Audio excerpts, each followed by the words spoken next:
especially in EU. I know most of the faces. I'm really so good at this. That's so hard, bro. Why does he have such a good chin? Top half of the face is very obvious. It's obviously pink. The eyes and the nose, I think it's Janice.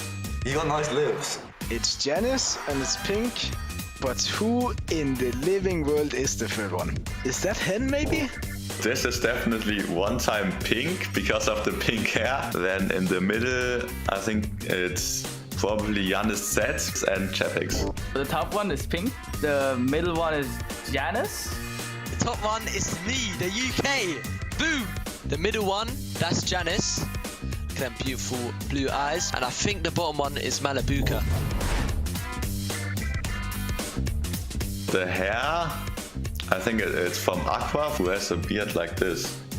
I think it's Kylie, also from Germany. It's Aqua on top. The bottom half is Veno, the top half is Aqua. Okay, Aqua on the top, and then Veno on the bottom. So the top one is Aqua, and the bottom one is Veno. The top one is Chapix. The middle one is Anas. I think the bottom one is actually... Is that Trulex? I know that's Anas in the middle. Chapix on the top, Tayson at the bottom. The top looks like Chapix's hair, I think. In the middle it's Anas, bottom it's Kami maybe. The middle is Anas. The bottom is like Tayson, I think. And the top is Chapix.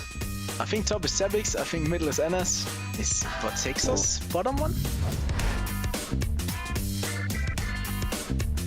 Hey, that's my duo right there. Okay, the top is Seti. The middle is my duo Tripper. And bottom, Mariah. The top is Seti, that's pretty easy. It looks like Trippon, I think. It could be me in the bottom, but I don't think it's me. Maybe it's this time Kami. I could imagine that this time it's Kami. But the bottom one is impossible. It's Seti and it's Tribon. Okay, so the top one is Seti. The middle one is Trippern. Okay, I know Seti on the top, Trippin in the middle. Who is that? Ooh, it's Cammy. It's Cammy, surely.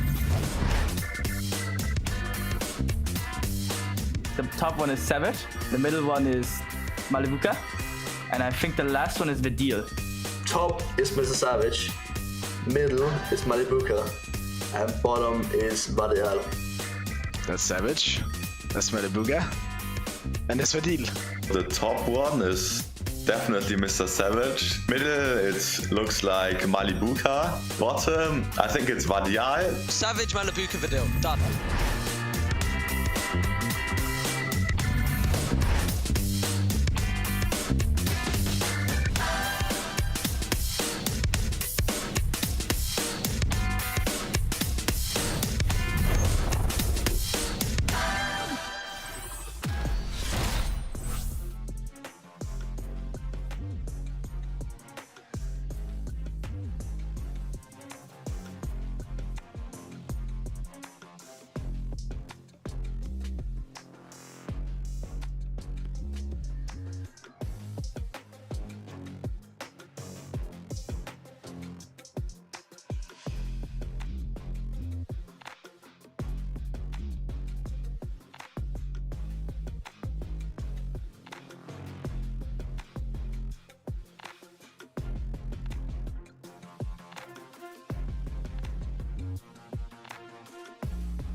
This is Surge Week. In Europe, that's just 5 games left. We're getting top 5 overall, or a Victory Royale gives your duo a ticket to the finals. And the stakes are higher than ever. The top 50 duos, the biggest names still left in EU, have a last chance to compete for a spot in the grand finals of this major. Anas and Hen are here, and as household names of the EU region, these guys are having a lot of eyes on them tonight as they're getting into the games. With multiple seasons of top performances at FNCS, their experience has to help them out tonight. Another big duo which find themselves in the Surge Week lobby is Pink and Nebs. The UK duo is here to battle and build their way through to the grand finals. Do they have what it takes? Both Uguay and Washed Player have previously proved that they belong at the top of European Fortnite. However, they need to prove it one more time tonight. The stakes are higher than ever as they need that top placement or Victory Royale to secure the grand final spot.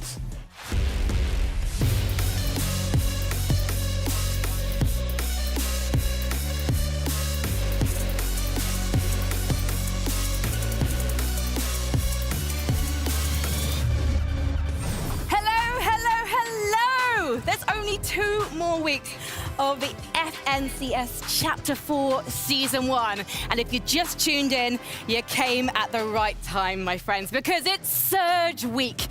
Now, last night, the NA action was so spicy that poor Zeke has had to have a bit of a lie-in. So you got me, Frankie Ward, talking you through the action today, but I'm not doing it alone, obviously. I've got 2 experts joining me right now. It's Takata and Mini Miner.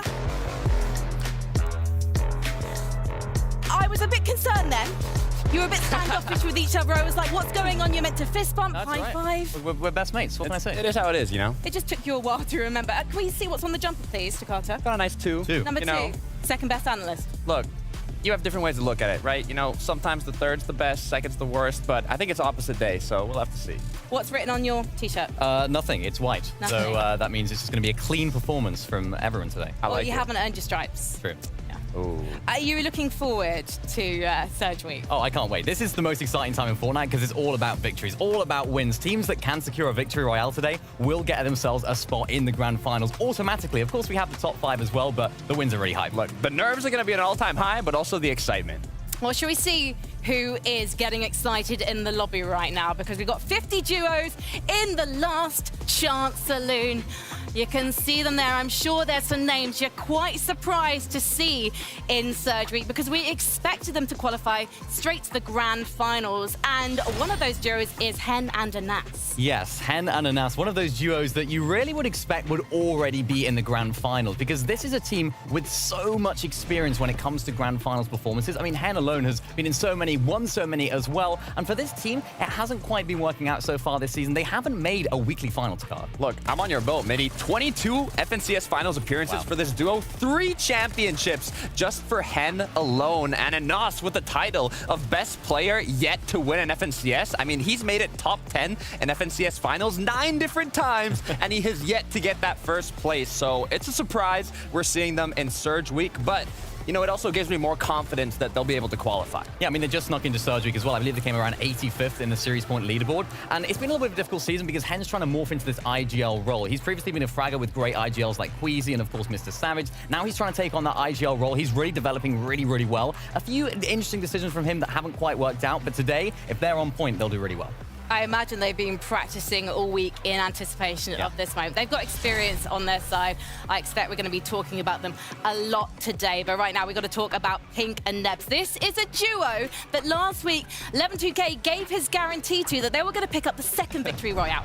Yeah, he gave the guarantee, and if there's a duo that will pick up a Victory Royale, in previous seasons, you would guarantee that they will pick up a Victory Royale. This season, they've sort of changed their playstyle a bit. We saw Hen, of course, we saw Pink, of course, going for high ground more often than not in previous seasons. This time, they're playing a little bit of that low to mid sort of playstyle, and they're playing really well. They're landing towards the south side of Frenzy, but they are landing now contested to card. Last-minute news report. We thought they were going to be on con. I thought this duo might be able to make it through consistency. I mean, there is that 11-2K guarantee that they're going to take home game 2, but now seeing that they're contested, they're really gonna have to make that a reality. They do land in Southside Frenzy Fields. There are those coolers that can get you chug splashes, which are incredibly helpful, but also the hollow chests. So if they're able to find these hollow keys and open up those chests, they might even be able to get some chilly chug splashes and they'll have that mobility. So if the zone pulls very north, they'll be able to make the rotate. Yeah, and they came 7th in week number 2 when they did make it to a final, so they did really well. It was actually a load of North zones that time as well, so they're really adaptable when the zones aren't in their favor. So if they're not today, I'll expect them to do well.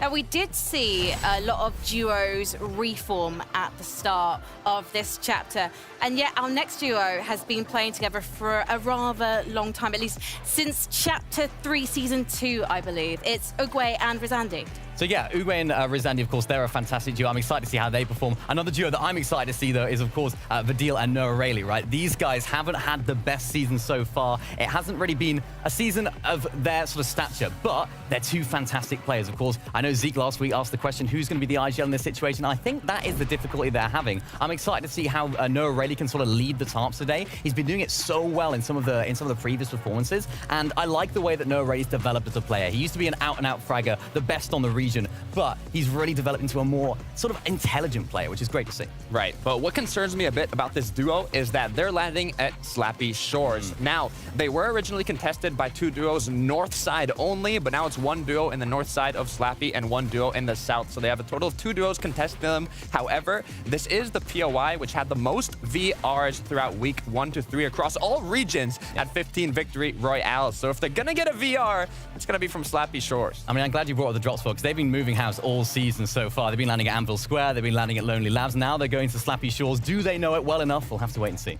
Wow, I already teased this one earlier. Hashtag spoilers. It's because I'm excited to see whether this duo can bring their potential to the lobby today. This is Ugwe and Rizandi. Ugwe and Rizandi in a format where they need a victory royale. This, unfortunately for this duo, they haven't been able to pick up a victory royale in any of the FNCS sessions that they've played in, qualifiers or not. So these guys need to pick up a victory royale today, Takata, because they're landing at that faulty splits, of course, which is so contested. It's going to be difficult, right? Faulty Splits is not only contested in the POI itself, but also the surrounding area is one of the most congested areas on the map today. There's players having split drops in the surroundings. They're highly contested in the POI, so qualifying through consistency for Ugwe and Rizandi, it's going to be difficult, and I think it's more likely that we see them qualify through a VR. Yeah, I hope so, because this is what this duo really needs. Again, it's one of the more experienced duos in the lobby. They definitely need a spot in grand finals. Let's see how they go about it. All right, well, we have got a player we haven't had the chance to talk about yet, but we're going to talk to them now instead, so they can put it in their own words how they're feeling about playing in Surge Week. So Jackson, you're joining us now. Oh, nice of you to tidy your room. Hello. Listen, Looking I know great. you've had more serious things on your mind, although you took a hiatus in Season 4 of Chapter 3, didn't you? So talk to us about taking that time out. I just took it for myself because I was not feeling good at this moment for like my health problems, and now I took a time off, and now I'm doing good and can back to play. Feeling more motivated than ever, I imagine. Yes. Well, it's great to hear. It's great to have you back. Now, of course, you're playing in Surge Week today. It is all about the Victory Royale.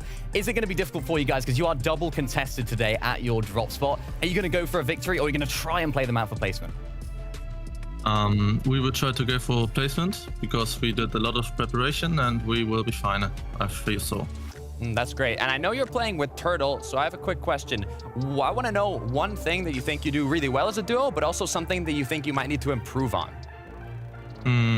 It's sometimes the bad thing is our communication. Sometimes it's struggling a bit. Right. But we are really good in getting those eliminations in the late game. Yes. You are no stranger to a grand final, Jackson. How do you feel about your performance right now compared to August of last year? It's certainly not the best, but I'm still doing good and I feel motivated to qualify and as well really confident. Well, before we let you go and get queued up in the lobby, where can we find you on the socials? You can just type in Yikes JXN. That's it. Brilliant. That's it. Nice and simple. Thank you so much. Good luck today. Thank you. Brilliant. I love it. Jackson. What a legend. We'll be seeing him on the battle bus very shortly. But right now, I want to ask you guys, how are you rating Jackson's chances here?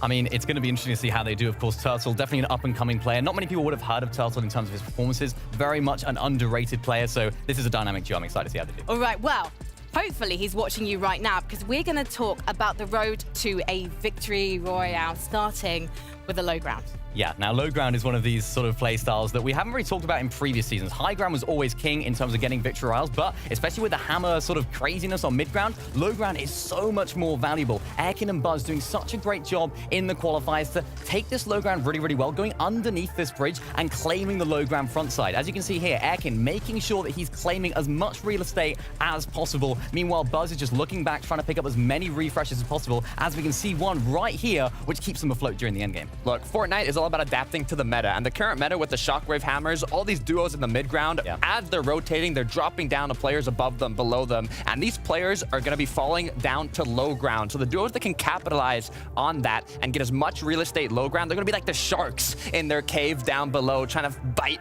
any player that gets close to them. So if you're really able to solidify low ground this season, you're going to pick up a lot of refreshes, and hopefully it's going to be enough to qualify. I wonder if the duos that do prefer to play low ground are going to adapt based on who they know likes to play high ground. I'm sure they've seen the lobby list by now. Yep. They must be planning their moves right now. Yeah, of course, high ground is such an important aspect of the game. It's such a prime location in the end game to be in because it just translates into victory royales more often than not. We've seen it so often in previous seasons and this season as well. And who better than Nako and Dan to have a look at to give an example as to how they do this? These guys played this really, really well. They didn't have hammers to make this rotation. And look at their materials at this point soon. They actually went into this zone with a decent amount of materials, but were in a really, really difficult position. They got lobbied by the entire lobby. Every single person was spraying them. And look at their builds at this point. 30 builds, 3 on Nako. They pick up 3 huge refreshes here. They got dropped into a box, max pump after max pump, straight onto the other players, and this sets them up for success. Max materials, and they can then hammer themselves to front side. Exactly. Those eliminations got them the shockwave hammer, and this is where they capitalize on that. On the high ground, up in the clouds, they were able to use this new shockwave hammer item that was introduced in the season that they're able to use, and they've been able to get ahead of the zone, but also play back. It's kind of like a split kind of play style on the high ground where you can look from behind, get tags, and get those eliminations while your teammate goes up ahead and is able to conserve enough materials to get to the other side. Well, listen, we've spoken a lot about traditional high ground all season, but what we haven't spoken about is augmented high ground, Minimano. Augmented high ground, indeed. That's a great way to describe it. Look at this from Slova, right? He's in sort of the situation, and we expect to see some teams using this today, potentially. He's actually taking control of the skies of the whole lobby. Nobody's looking up. He's using the party time augment to make his way up into the skies. As I said, nobody's looking up. He's able to just save so many materials, and then when he sees the moment is right, he lands on high. Look, to be fair, this is going to be very difficult to do in Surge Week, especially from all the duos that are going to be trying to get that high ground and get the VR from above. But if someone is able to do it, if someone wants to risk it for that biscuit, I would love to see it. This is sneaky. This is good. I like this because this just shows it is all about high ground, taking those risks, making those interesting plays to take it because, of course, then Slova can save so many materials, hold high ground for the rest of the game, and they actually end up coming out on top in this game. So I'm expecting to see some of the teams using these interesting strategies to pick up victory royales today. I'm going to be keeping my eye out for the party time augment on the server today, but right now we need to bring a couple of new boys to the lobby. Oh, Shio and Level 2K, are you ready? They're always ready, aren't they? They're always ready. They're always ready. Oh, boys. It's Surge Week. Where's the energy, Levin? You're too cool for Clean, school. so beautiful. It's normal. It's a normal day for 11-2K. You know what I'm saying? You know, we've been here. We've done this. We've not actually done this. Surgery's new. But we've done this. Yeah. It's snowing in Canada, so I gotta keep it chilly, you know. Shout out back home. Yeah, I mean, Mini Minor, you're at least a little bit more excited than these two. I'm very excited, but these guys are cool as a cucumber at the moment, and I hope that our teams that are playing today will match that energy.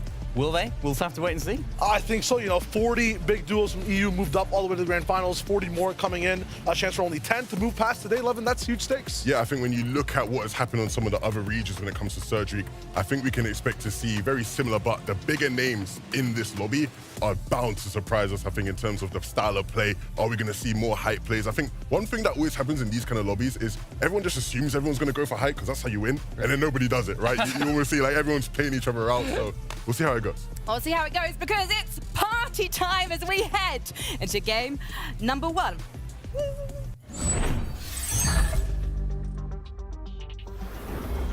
EU Surge Week. The time is now. NA East happened just a few moments ago, 11. Now it's our time to shine. EU on top. Usually today, I think the competition is going to be so electric. Well, yeah, for sure, right? When you look at this lobby, I think so many surprises across the board. We have actual FNCS champions of previous seasons playing in Surgery. That's not something you would have expected to see, but nevertheless, they're going to have to step up big. Yeah, stories all mysterious as well. Some players like, you just look at Hen and Anas not showed up at all in any week. Now they're here seeing exactly what they can do. Should be very interesting to see exactly how they, show up with a lot of their competitors already in the finals. There's so much room for power teams to take it home. Hen, a champion before. Chapik's a champion before. Vidil, the champion of the last FNCS season. How's he here in Surgery, right? So many questions across the board. Which one of these players is going to step up? We all expect them to do well, but they haven't necessarily quite performed at their peak level this season. Can they do it today? Absolutely, not even normal stakes. The first game starts right now, so let's jump into that battle bus, see what EU has for us in store.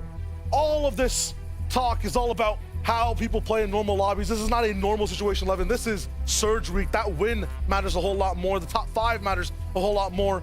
Although some of our favorite players are here, they have very different stakes to play with. Of course, right? We always want to see players playing for the win, but now more than ever, it means just that bit more.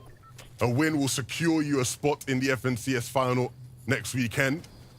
And for these guys, Pena, they're going to be very happy they're not contested off spawn. Unfortunately for Pink and Nebs, they will have to deal with that today. Yeah, and that's kind of like, a little bit of a cold breakfast for them too today. They were not expecting to be contested overall from what I've seen for the past few hours. A team now just rolling in towards that south side of the map, close to Friends. This is going to be tough, but looks like a disengagement straight away. Yeah, for my insider information here with Pink and Nebs, right, leading up to this weekend, there was a question mark of whether or not it would happen.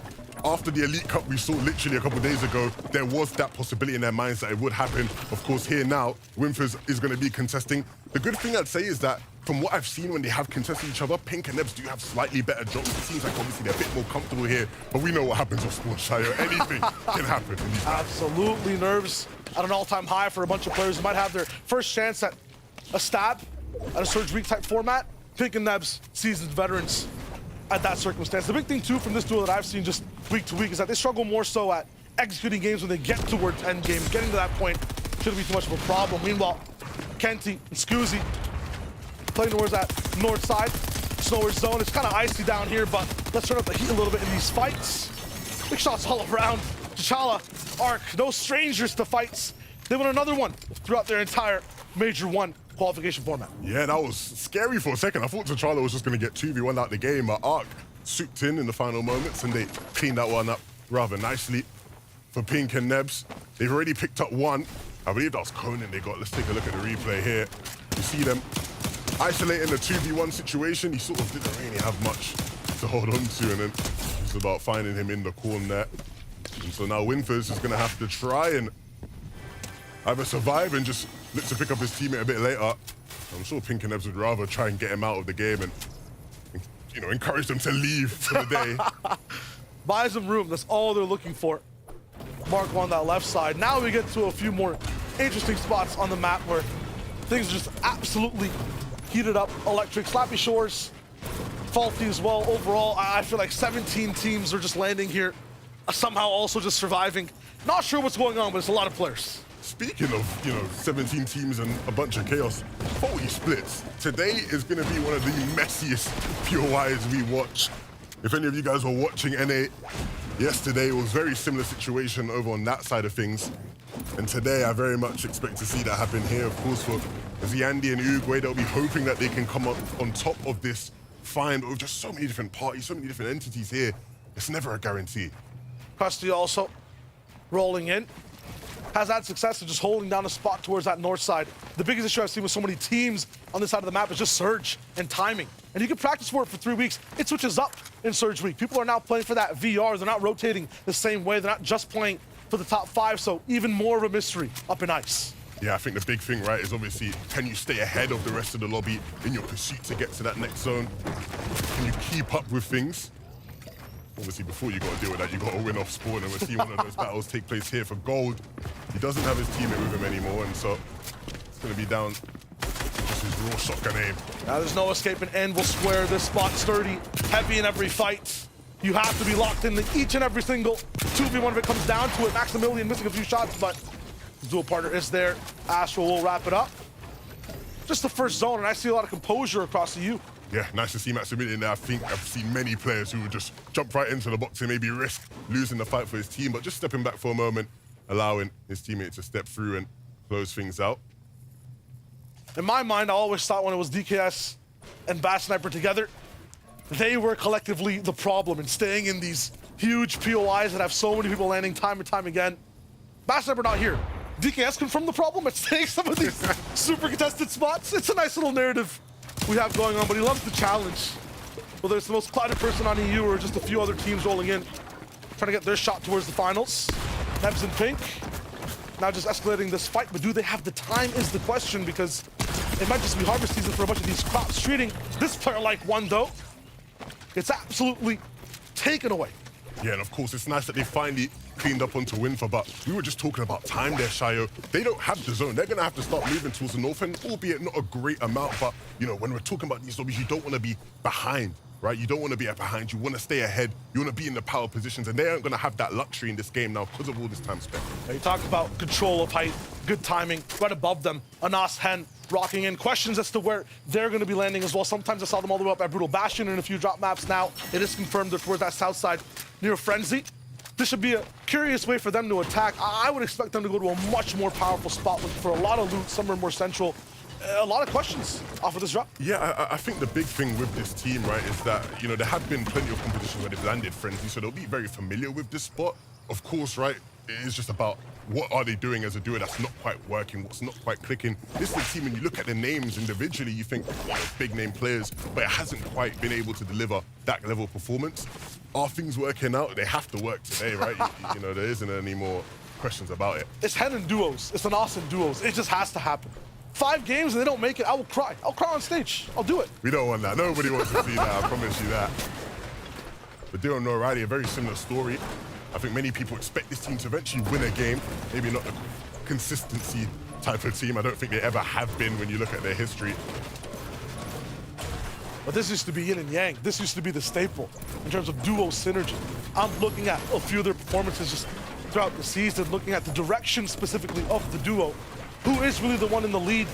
What are the causes of problems? Regardless, the aggression, the confidence just not there as the same as before. Definite chance here. They do the best when they're going against the grain, right? That grain, in my opinion, being what we see on screen, 80 and hard find. In a format like this, playing a little bit more passive, going from zone to zone. Surge issues overall, as we looked at through in the weeks. Possibly have a chance to fix that now as the lobby does change a little bit in skill. They should be shooting for at least top 5 overall. I wouldn't really say a win. Yeah, and I think the good thing about this team is that, you know, when we saw them throughout some of the weeks, they were struggling with being contested off spawn. They couldn't quite get into their rhythm. If they're not having to worry about that, yeah, they certainly could be a sneaky team to just get through on consistency, albeit as long as they have the right type of games. Of course, we spoke to Jackson before the competition started today.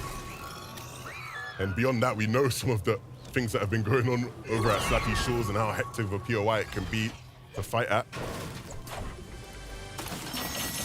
A little bit of recon as well from Jackson. Room's still looking clean. See how he rocks in. Turtle. Also, they're biding their time at Slap. You have a little bit of ways to go. The zone pulling all the way towards the Citadel. Jubat looking for a few shots too. Slove up and active. Just saw a lot of breakdowns from both Mini and Takata as to a few of the augments that this team was using. Excalibur rifle also in hand. Shattered slabs. This is going to be a big point of control. You want to be early on timing. So many mountains here. We've seen how much of an effect they have on EU when you have control versus you don't. You get to actually dictate how you play the game when you're a bit earlier towards the side, but if not, it's a big key. Yeah, of course. Plenty going on all around the map. A lot of it hard to keep up with, especially when we have so many of these teams vying for win. Fortunately for us, we have a player who is very experienced in handling these type of games, the one and only EU legend, Save It himself. Save It, what you got for us? Thank you so much. It's nice to be here. Here we have a clip of Norali and Vidil breaking it down. They got an early game kill. They managed to get some Surge off spawn. So they used that. Instead of greeting the second kill, they managed to go and rotate early using the Surge they have and get a good position for the mid game to get even more Surge and hopefully put them in a good spot for the end game. Thank you guys. Let's go, Save It. That's what I'm talking about.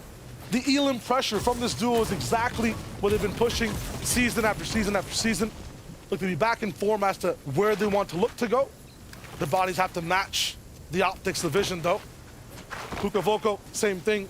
Long type rotate towards the north side of the map. They'll come out towards that side. Should be a powerful spot. Of course, we'll have Sabrid to give us a bunch more updates throughout the day. I'd love to get his insight, right? Being someone who has won these type of games in previous seasons, we know how intense it can be. My favorite part about these sessions is seeing the actual live player reaction, seeing how nervous people are. Their mouth is shaking as they're playing.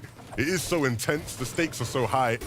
Of course, this is different to what we've seen in previous seasons, right? We only have this one day, right? These 5 games compared to, you know, the past where we had a bit more. Small way in this spot too. All the way in the autumn wood. Looking for a few shots. It's usually very difficult to get eliminations here, especially on rotation. Excalibur to the body. Mag Braun down. That's how he does it. Hey, look, we don't see the Excalibur get much use like that, right? But, you know, you expect to see people drop it at some point. If he can keep hitting shots like that, I'm sure he'll keep it in the inventory. This is where things slow down a bit for a bunch of the teams, especially on a zone that's towards the west side of the map. For early hitters, though, who are basing up, lethal towards the lobby. Really nice shots connecting there with the red eye. Of course, they do have quite a ways to go to get to zone and a bunch of teams that stand in between them in that journey. And so it's all about making that right play, finding that time and that avenue to be able to move forward. No time for pit stops either. We're still pulling north. Although a good base from Noms, the more time they spend here, the less they have control of the future portion of the game. Vidil Noah Riley already moving from old box to retired build. Pushing straight into zone as fast as possible. This reminds me of just one of these old seasons where they finally had a coach in their ear. They finally had a little bit more guidance and direction. They stopped going for nuisance, nonsense type eliminations and fights. They stayed focused on where they needed to be. And they absolutely owned and controlled the entire lobby. Seemed to be almost back into that type of form. Disengaging from a fight. Vidil Noah still pushed through. They get here in just a second. We'll have so much room to keep playing. Yeah, I like that, right? Looking good on materials, and so just pushing through that team that was sitting there above them, trying to hold them from getting in, investing a bit of brick, because the positioning ahead of them is far more valuable than the brick they spend, and they can just refarm here, right? Exactly. That's the smartest thing. Not only just getting all the pressures off from shots, but moving towards resources you can easily farm up once again. It's huge. You gotta know. Gotta have the knowledge. No, I like that from them, and we'll see if they can continue in that vein. This is what I'm talking about on the flip side, though, when you're behind the rest of the lobby.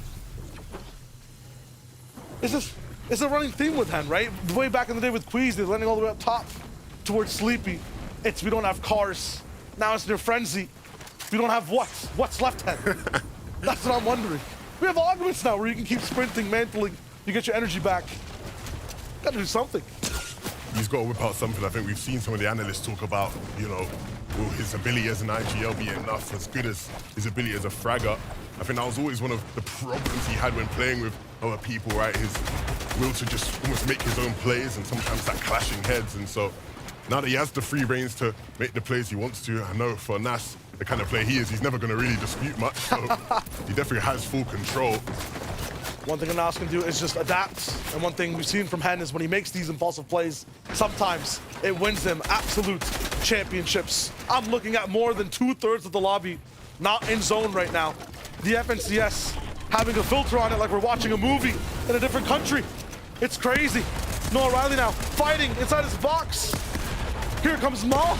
Unfortunate. Fishy also going for a dive. And it's a full finish. This is exactly what you can expect to see more of. When desperation hits, you see the big dogs being pushed to the side. Mahi and Fishy, they desperately needed Surge. 300 below is absurd, for one. But they needed damage, and they dealt the damage. They got in the box, and O'Reilly and Vidil, who we always associate with being top fighters in the region, just weren't able to handle it. They had the timing, they had the power, they had the surge. What it didn't really have is just vertical position. You need some air, my friends. They were so low in those builds. A mountain towards their right. Unfortunate. Meanwhile, Pink breathing highly oxygenated atmosphere all the way towards the top. Mesa and Bullshit, you see a POV of some of these, I'm gonna just call them purple teams who've been in the storm so long. Their entire outfits are changing. Still 59 above. It's not just that much, and more teams falling within the feed, something we've been tuning in with on rotation. They have to move past the Citadel. We're going straight towards the top left, towards Blackwater Bay. That big vertical mountain. Mesa dropping down, going for a few shots all around. Wood builds too, so these shots will absolutely chop through like hot knife. and Butter, it's going to be easy for this duo. Yeah, that's going to be something that they're going to need to be on point together, synergized as a duo. Plenty of talent, plenty of firepower.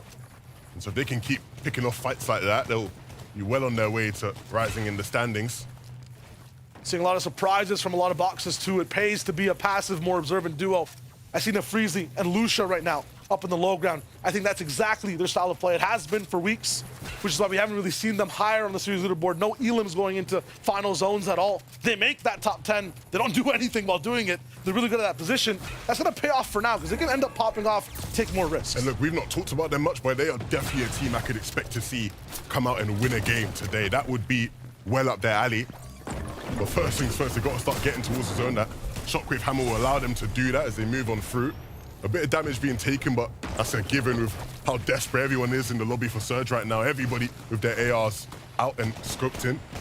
I'm curious as to what their heals actually look like. Looks like Lucia's gonna have to dive in into a few of those consumables. That end game type of situation, you want to have those heals saved up. Nosto, absolutely shambolic, 24 HP, out of those white heals, barely making it in the zone. Yeah, the sorting sprints will move him just into the zone. But bigger questions needed to be asked about how in which they're going to be able to play this, getting stuck now and a bit more damage being taken. This is not where Nas wants to be whatsoever. It's a housing crisis. There's no space to live. The bridge is taken over. People are building skyscrapers just in the air. Anas is gone. This could be better for Hendo. We've seen him when a solo situation comes around, his brain expands. He learns how to breathe, how to think. If there's focus, though, he might not live long enough to make a single buck. Yeah, no stranger to intense solo clutches, but this might be a bit too much to ask of him. So many players around, and the congestion here is absolutely unreal. You've got to think nobody in the lobby got the forecast augment, right? Because nobody could have foreseen it. The whole lobby just here on this zone line, it seems so hard to traverse through in these lobbies. But that's what it's all about here in Surge Week, the most difficult games many of these players will play all season long. I'm seeing similar patterns across many duos too that are starting up with a few new IGL roles. Egram, who didn't really used to be in that spot, relied on that synergy, just lost Buzz down below. They're gonna be so close by Yesin and Hem. Or him and Hem. Arc also with T'Challa. Once again, just rough on being able to get Surge in this type of lobby. If you have that position, they're all around that north side. They can just watch everyone else play the game. Yeah, they are in a spot that many people would love to be in right now. They don't really have to worry. They can move the way they want, move the way they like. There is one team based up way up on that mountain that can get an angle on them, but they have plenty of natural cover to use for Pink and Nebs. They can start to make their move as well. They're doing a brilliant job considering how far north this zone is. They aren't sitting too badly, but of course, a refresh would be wonderful, especially with the kind of materials and loot that they are working with. Certainly not ideal, but when you look at some of the other teams they're competing with, not bad at all. They just need that little bit of high ground position. We're watching weeks 2 and 3, so close to controlling the game. So many hammers come up and down. They just lose control. Queasy Vino stop them. They're not here now, so they have a chance if they can get off the floor. And they might not start looking for a refresh right about now, right? A team landing right towards them on their boxes. This is where we need to see them instincts come out. We know Pink can be a playmaker. Nebs, when he's in his element, is a scary, scary player. They're going to need to connect to something fast. Hen looking to make a play for himself as well. He might have just found something. There is a knocked body here, and that loot's going to do wonders for Hen if he can stay alive and get out, but no, way too much for him to handle. Points secured on the board, it looks like, though, if he did start that elimination off, but it might just be a pickup. Dradini moving in. Here we're going to be down for now. Looking good on Surge, another solo spot, but it looks like every single duo has a radar of a sort. A sixth sense looking at who's actually in shambles, who doesn't have that support of a teammate. He's not going to make it too far, but somehow still surviving. Yeah, most of the time when I'm seeing Jordy in powerful positions, it's when he's alive with Kira thriving. Now as a solo, having to go down to just his bare instincts, just survive. That's what it's all about. A player falling right in front of his face, and maybe some loot for him to pick up there. You can see here, getting a bit of revenge onto Hen, but I'm sure he'd much rather have Kira alive in the game. Oh dear, what do we have here? Uguay, Ziendi, I would assume in a zone like this, coming in from the right side, you have a little bit of experience advantage, but it's just too chaotic. Ziendi's maxed in this situation too. He's already used so many to survive. He finds a little bit of reprieve. The zone has bounced back a little bit to help a bunch of these duels on the right side, but from that south, you can kind of feel the congestion, the heat in the air. Look, it might be too hot for him though, right? We've seen how difficult this lobby is. As a solo in this kind of a game, it's going to be so incredibly difficult, especially this early on. We're only here at the 5th zone. It's going to have to be an all-time performance from Ziandi. The 6 to go anywhere as well. Straight down into water where you need mats, you need 2 teammates alive, or up towards mountains where you need eyes, ears, a multiplicity of them. Tracking every single duel possible is going to be so hard as a solo for now from top down. We can see Pink and Nebs have absolute control for Texture's Axe Force, also putting in their bid to be presidents of that high ground, of that vital air, to just rain down shots straight below, pick up so many points, 635 above of Surge, 10 points locked in. The win is what matters for a lot of these teams. And yeah, they might be leaders in materials right now in this lobby. 130 builds is much more than what we've seen all across the board. And of course, the hammers will go such a long way in making this game a good one. I'm really impressed. It feels like I'm watching Blitz. They just dropped in. Yeah? What have they done the whole game? It's amazing. It's been an easy ride for them. Can't say the same for some of their competitors. You're seeing here, Milad and Siren, they're just trying to drop the small amount of builds that they do have. And this is going to be rough. A bunch of these teams is going to have to move towards that top left. A little bit of a max rotate for a lot of them. A few pulling for the moment. There are no builds here, though. This is a brand new territory for, I would say, at least 20 of these teams of the 23 that are alive for the moment. Just a few came in from that top side. Pink and Nebs do not have the builds to be able to sustain that the whole time.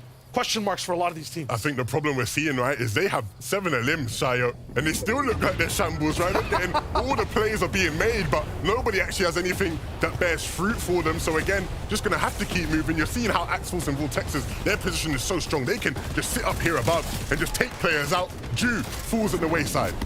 Every single hammer going straight into their sight lines, no protection whatsoever. It's not just lightning, it's the thunderous power of their shots from high ground that's stopping everyone from rotating. Andy looking for a few more shots too. Just 22 HP. He's not gonna make it past that point. He falls, and you could have expected that, saw it from a mile away with just how tough things are. Siren, if he gets split off for too long, it'll be Milad playing as a solo as well. Just having to recoup with his teammate in the bush here will allow them to get the HP back up as well. Van Wise up in this moment with an absolute rainbow loadout, looking for a few more shots of his own. Hammer down straight towards the next part of zone. Next to Arc, it's a 2-time type of situation. He's able to chain both hits. Axforce for Textures, look at the control they have on high ground as the server drops down below, straight towards the water. Everyone is now in trouble, sinking, drowning. Astral finds Maximilian, they're so locked down good. And the zone pull back, that gives them a bit more time just to breathe, reload the weapons before they go on the pursuit again. For Pink and Nebs, they're still hunting, they're still fighting. Nebs trying to connect to something, but needs to create some space. You see the 4x4 that Pink's created. Nebs down to 1 box too, so he'll have to find something creative. Astral Maximilian still going on. And they're pushing in, they're getting their limbs as well. They pick up the 2. You can see it now. Plenty of that loot gonna go a long way. They're allowed to move through the zone. Unfortunately for them, stuck beneath all these builds. Gonna have to play it, crawling through it. They might just pick up Pink and Nebs as well. They have a huge pocket and an escape tool too. Straight shotgun hammer up to a different layer. Astral leaves Maximilian behind, but like a rocket, you have to leave some of that fuel down below to reach the moon. He's still pushing for it. Nebs and Pink, a rock and a very dangerous place in front of them, but they don't care. They like danger. Nebs, shot in the back, still survives. Shaggy's down, but not out for the count. And unfortunately, that will be the end. But for Chamoki and Swizzy, the Asian boys who rolled in on EU, trying to surprise everybody and show what they can do. But still, when you have Axforce and Vortexes looking so strong up above on height, nobody really being a threat to them until now. Drop down! The save! Drop down, but the hammer allows him to stay up. Unfortunately, Axforce is gone now, and so a solo up above. A sprint turned to a marathon of torture for everyone down below, but the pain tolerance for Art Skill and T-Chips is all too high. They drop straight down to the sand now. Get a little bit dirty with it, looking for a few teams to absolutely piece down. It's T'Challa on the right. 2 big teams who have such great poise, head-to-head with shotguns. No hits, though, as their defense is too strong. Art Skill dodging and weaving the edits. You know what he's gonna do. If anybody walks through their sights, anybody tries to claim low, they'll be right there to stop it. Swizzy has moved up to height now, and Vortex is being forced down towards the front. And so we might just run into the French Titans ready and waiting for him on the other side of that wood wall. He needs to get out, and he knows it. The hammer saved him for now, but also has taken such a toll on his body. The mat's all the way down. Vortexers has nothing left. Swizzy all the way up top might just steal this as everyone fights down below. T'Challa getting a few shots in, but cannot find the siphon. 1 HP from the right side. A few bodies will fall. He goes down. Astral has made wonders of magic as Art Skill still stays within the zone. Looking for a few shots. The hammer actually opens up an entire sight line. It's all up to Swizzy. to have a little bit of impact here. He doesn't want Artskill to get this free siphon. On the right side of the beam, he's not looking for it just yet. Artskill gets it and steals it out of the way. The 1v1 now to close things out. Will it be Swizzy? Will it be Artskill? He's done so well up to this point. The 7 of limbs. Can he make it an 8th? Drops down, tries to chop him, using the hammer now to go up, and needs to trade a big shot and looking for even more. Artskill, he wants to win it. He wants a spot in the final. He won't settle for anything less. Can he connect to the final shot, the final moments? Does Swizzy have enough to match him? He has a hammer of his own. Up, down, and up again. Swizzy will fall. Artskill takes him out. What a huge lesson learned. What a reward for T-Chips and Artskill. Landing all the way at the top alone, suffering week after week after week. They wake up today and they say, nah, we're done. Send us to the finals. Shockwave hammer yo-yo at the end. This Ballista, we've seen it all season long, but he was ready and waiting, had that shotgun held out, and so composed in these moments. You see him just dancing around these boxes. He's in his element here, and a player that I definitely will be happy to see playing in the finals of that caliber, and a brilliant performance just to secure it here. In and out, easy as you like. Absolutely great. The patience there too, and this is a skill duel we've seen in finals time and time again.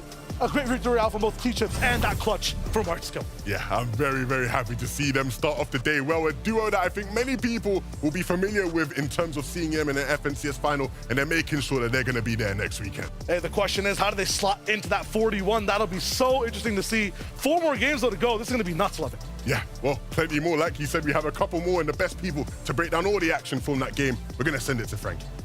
Thank you very much. Yes, I'm with those best people right now, Mini Miner and Takata. What a way to kick things off. And the road that led to the victory royale that time wasn't necessarily about the high ground.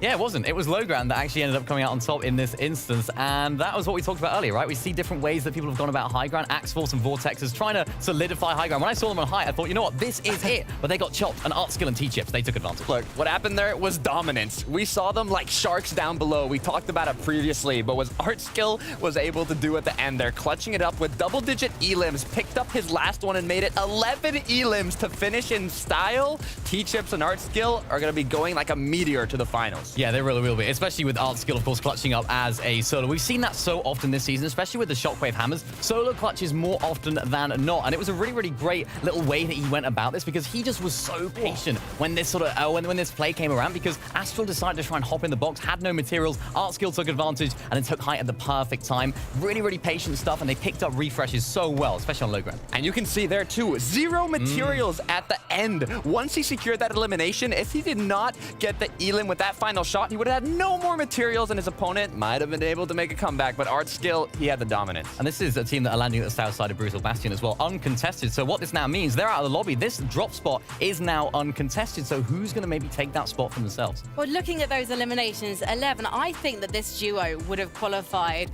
on consistency alone. They clearly were determined to make it to the grand finals, and they have. So congratulations to them. But let's take a look at the standings there. We can see the people that were really fighting for their spot, and Pink and Nebs, you've got to feel for them because they positioned themselves so well when the surge came in. Yeah, I mean, looking not only at Pink and Nebs that had amazing positioning and now have put themselves into the top 5, which is qualifying range currently, but we're only game 1 of 5, so we don't want to get ahead of ourselves, but also look at 5th and 6th place, both tied with 56 points. It's literally a tiebreaker on the cutoff.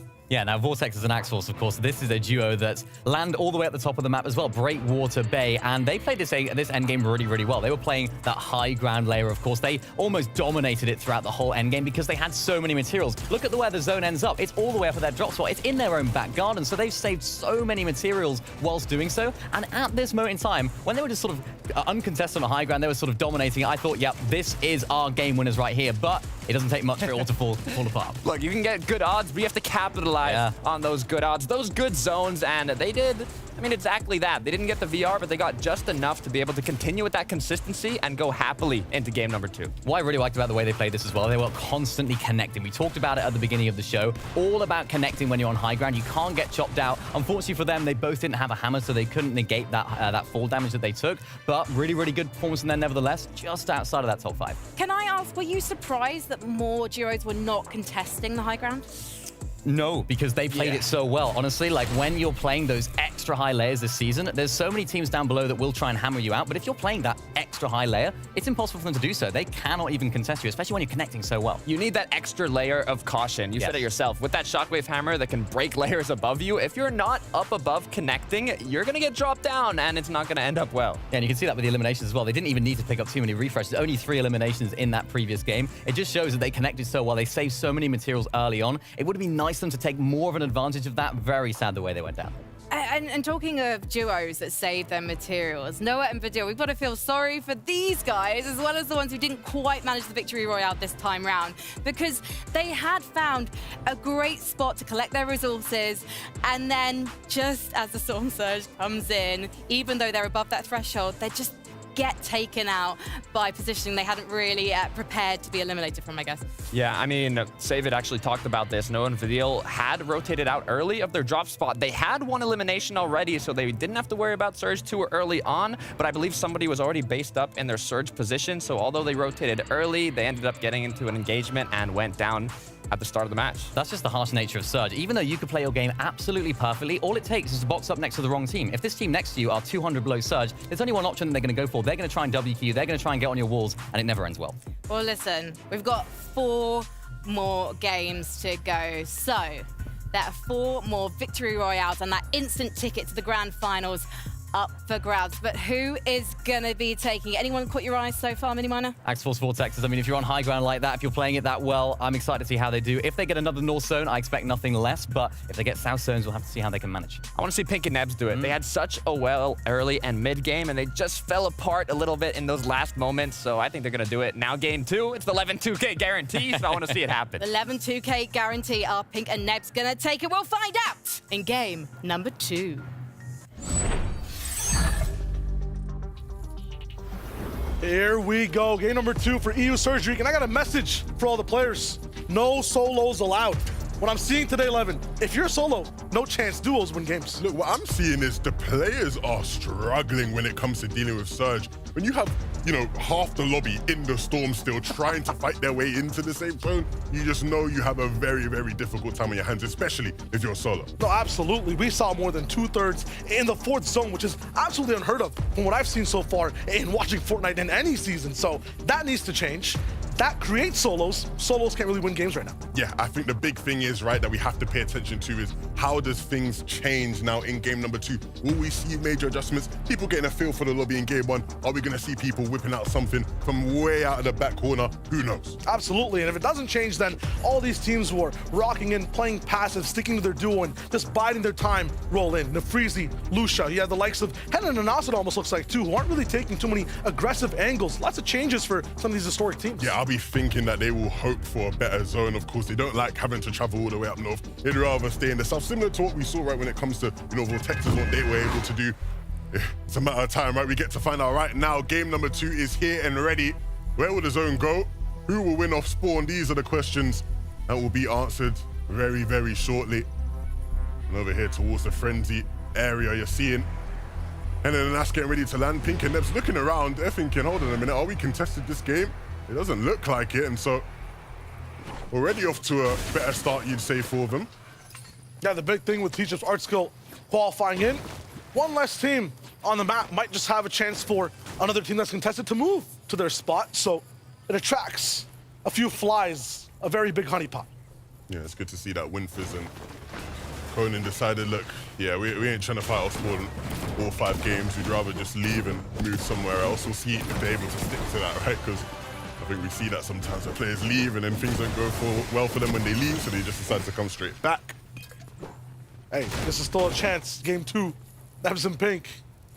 Zay and Uruguay still also look like they have a little bit less stress overall in their spot. It's usually a little bit more combustive, it looks like, from where they drop.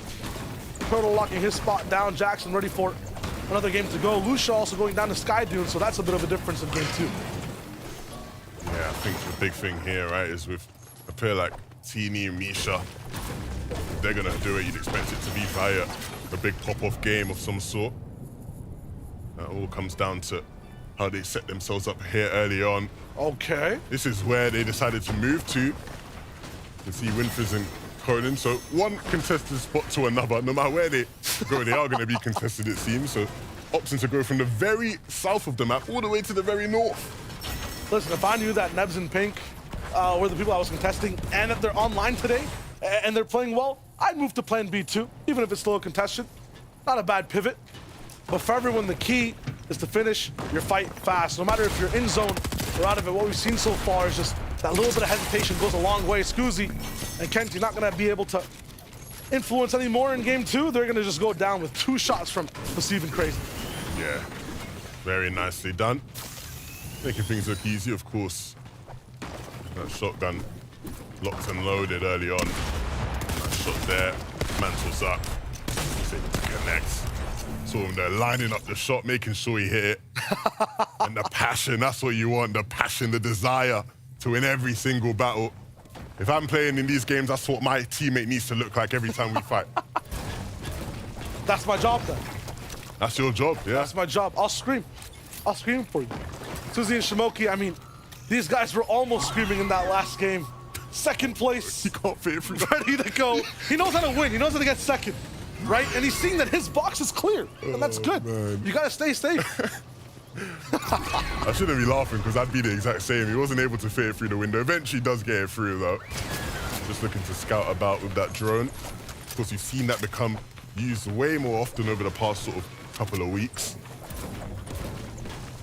It's good to just set up your game plan with it. Slappy Shore is gonna be the hot zone for now, or the hot drop.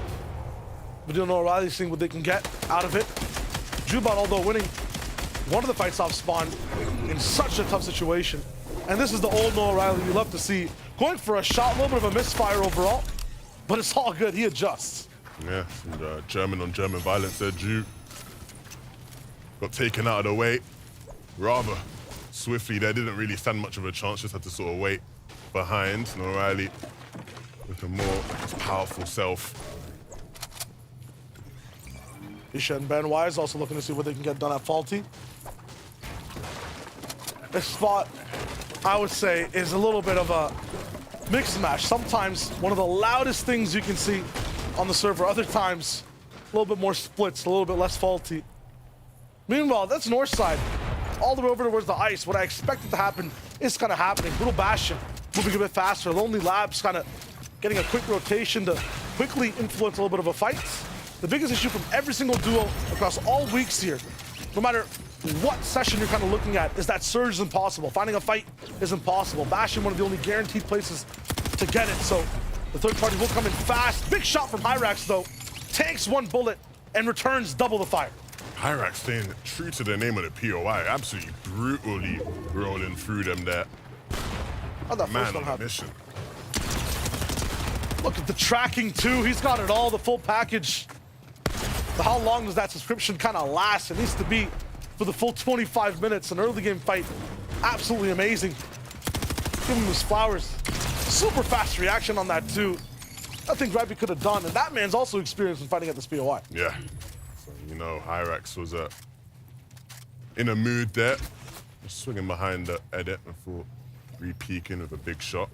Arc and T'Challa. Of course, we watched them survive off spawn last game. This time round, not the same sort of off spawn battle, but still a battle of sorts here. There is a team off in the distance that they're very wary of. If you're looking for a twin to teach us an art skill, the game 1 winners, I feel like this would be it. And the sort of form and style they play, running so far to the edge of the map, playing passive, looking for isolated 2v2s, not fully committing to fights. They were almost in the same spot as T-Chips, as you mentioned, towards the end of the game. It'd be cool to see if they emulate that same style. Meanwhile, Hardfight ADN kind of avoiding a bunch of fights when it came to the weeklies, now forced within them, because we saw in game 1 how tough that surge was. They play defense, they get one down, and looks like they win that total fight too after the fact. Yeah, and that's going to do wonders for them right moving forward. Of course, we know how difficult it is to deal with surge in these lobbies early on, and so if you can find some sort of early battle, that goes a long, long way in terms of making this game one that's accessible to you. In terms of like pressure on a player, do you feel like it's a little bit more tough to play if you're expected to just get top 5? Or is it tough on the people who are kind of forced to win? I feel like if you're just looking for VRs, you have a little bit of an easier time looking for, you know, a game-to-game pop-off. You lose one game, if you're going for top 5, that's a bit tough. I think most of the players will be looking to just play for top 5 because, you know, like you said, sometimes when it's a VR that you're going for, you almost have to hope that things go in your way, right? You're hoping you get the right kind of zone. You're hoping maybe you get the right bus path. There's so many factors that maybe aren't quite in your way. I think if any player is preparing, you have to go in and prepare. Okay, we've got to be consistent over these 5 games. But if you are a team that is more known for your ability to win games, then I think probably feeling a bit less pressure, right? You can almost make it easier for yourself in the sense of, okay, that game didn't go well, but it's fine because we can win the next one, right? Absolutely. Very good way of looking at it. Some of these teams, though, will not be able to see that, have that court vision. Lost in the sauce in a few of these fights. The pressure will get to them. RD looking fine for now with slow, but they're used to being above duos and fighting those, so slight disadvantage up against Deathstroop as they look to go towards the next zone. Yeah, and we obviously saw these guys in a couple mid-game scuffles throughout last game, and so they're no stranger to situations like this. I think the silver lining for them is that they are comfortable. They need to make sure that they don't get sort of snuck on, right? Because Skydian and Deathstroop can be rather mischievous. In this case, so they are looking to just try to get away. They don't want to fight things out. They need to be careful of the team just above them on the top of this hill. You say that and they shoot. Literally start shooting, yeah. Puka Volko went down on rotation towards the 7th zone last game. This time, Budabashin will keep things a little bit more icy.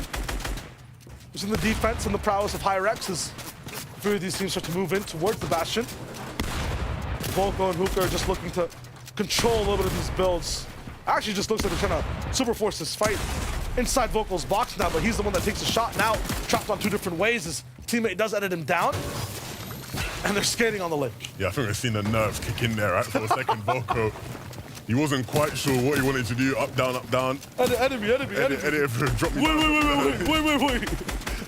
Hookah eventually did get him, and so they were able to regroup. This shield keg will get them back up, but again, these are the sort of fights that they have to take, and they have to feel confident moving into. You can't afford to be nervous because you're only a couple shots away from picking someone up, and that's what they do.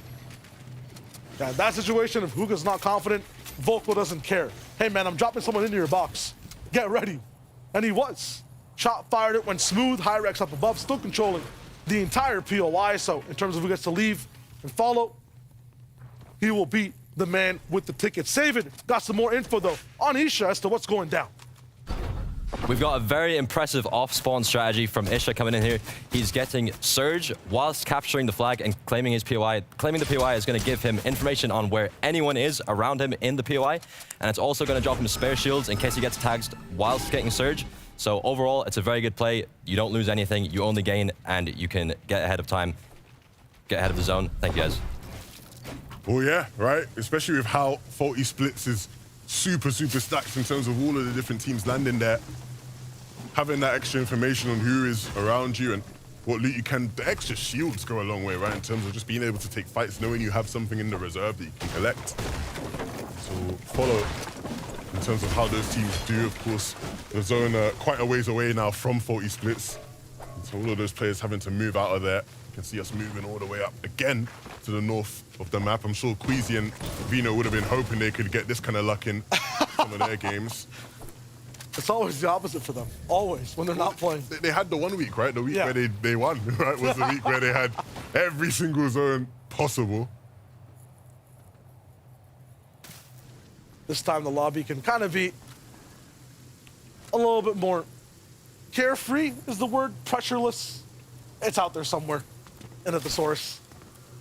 Just not as worried about Titans. That's the biggest difference too.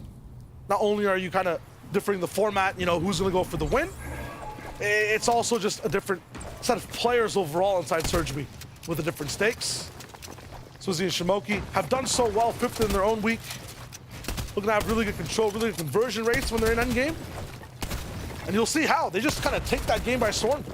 Yeah. See a duo, they're playing passive, they push. I think one of the great things about this duo is that, you know, when we see duos come in from other regions and start to play on the EU, it's never quite as smooth as of a transition.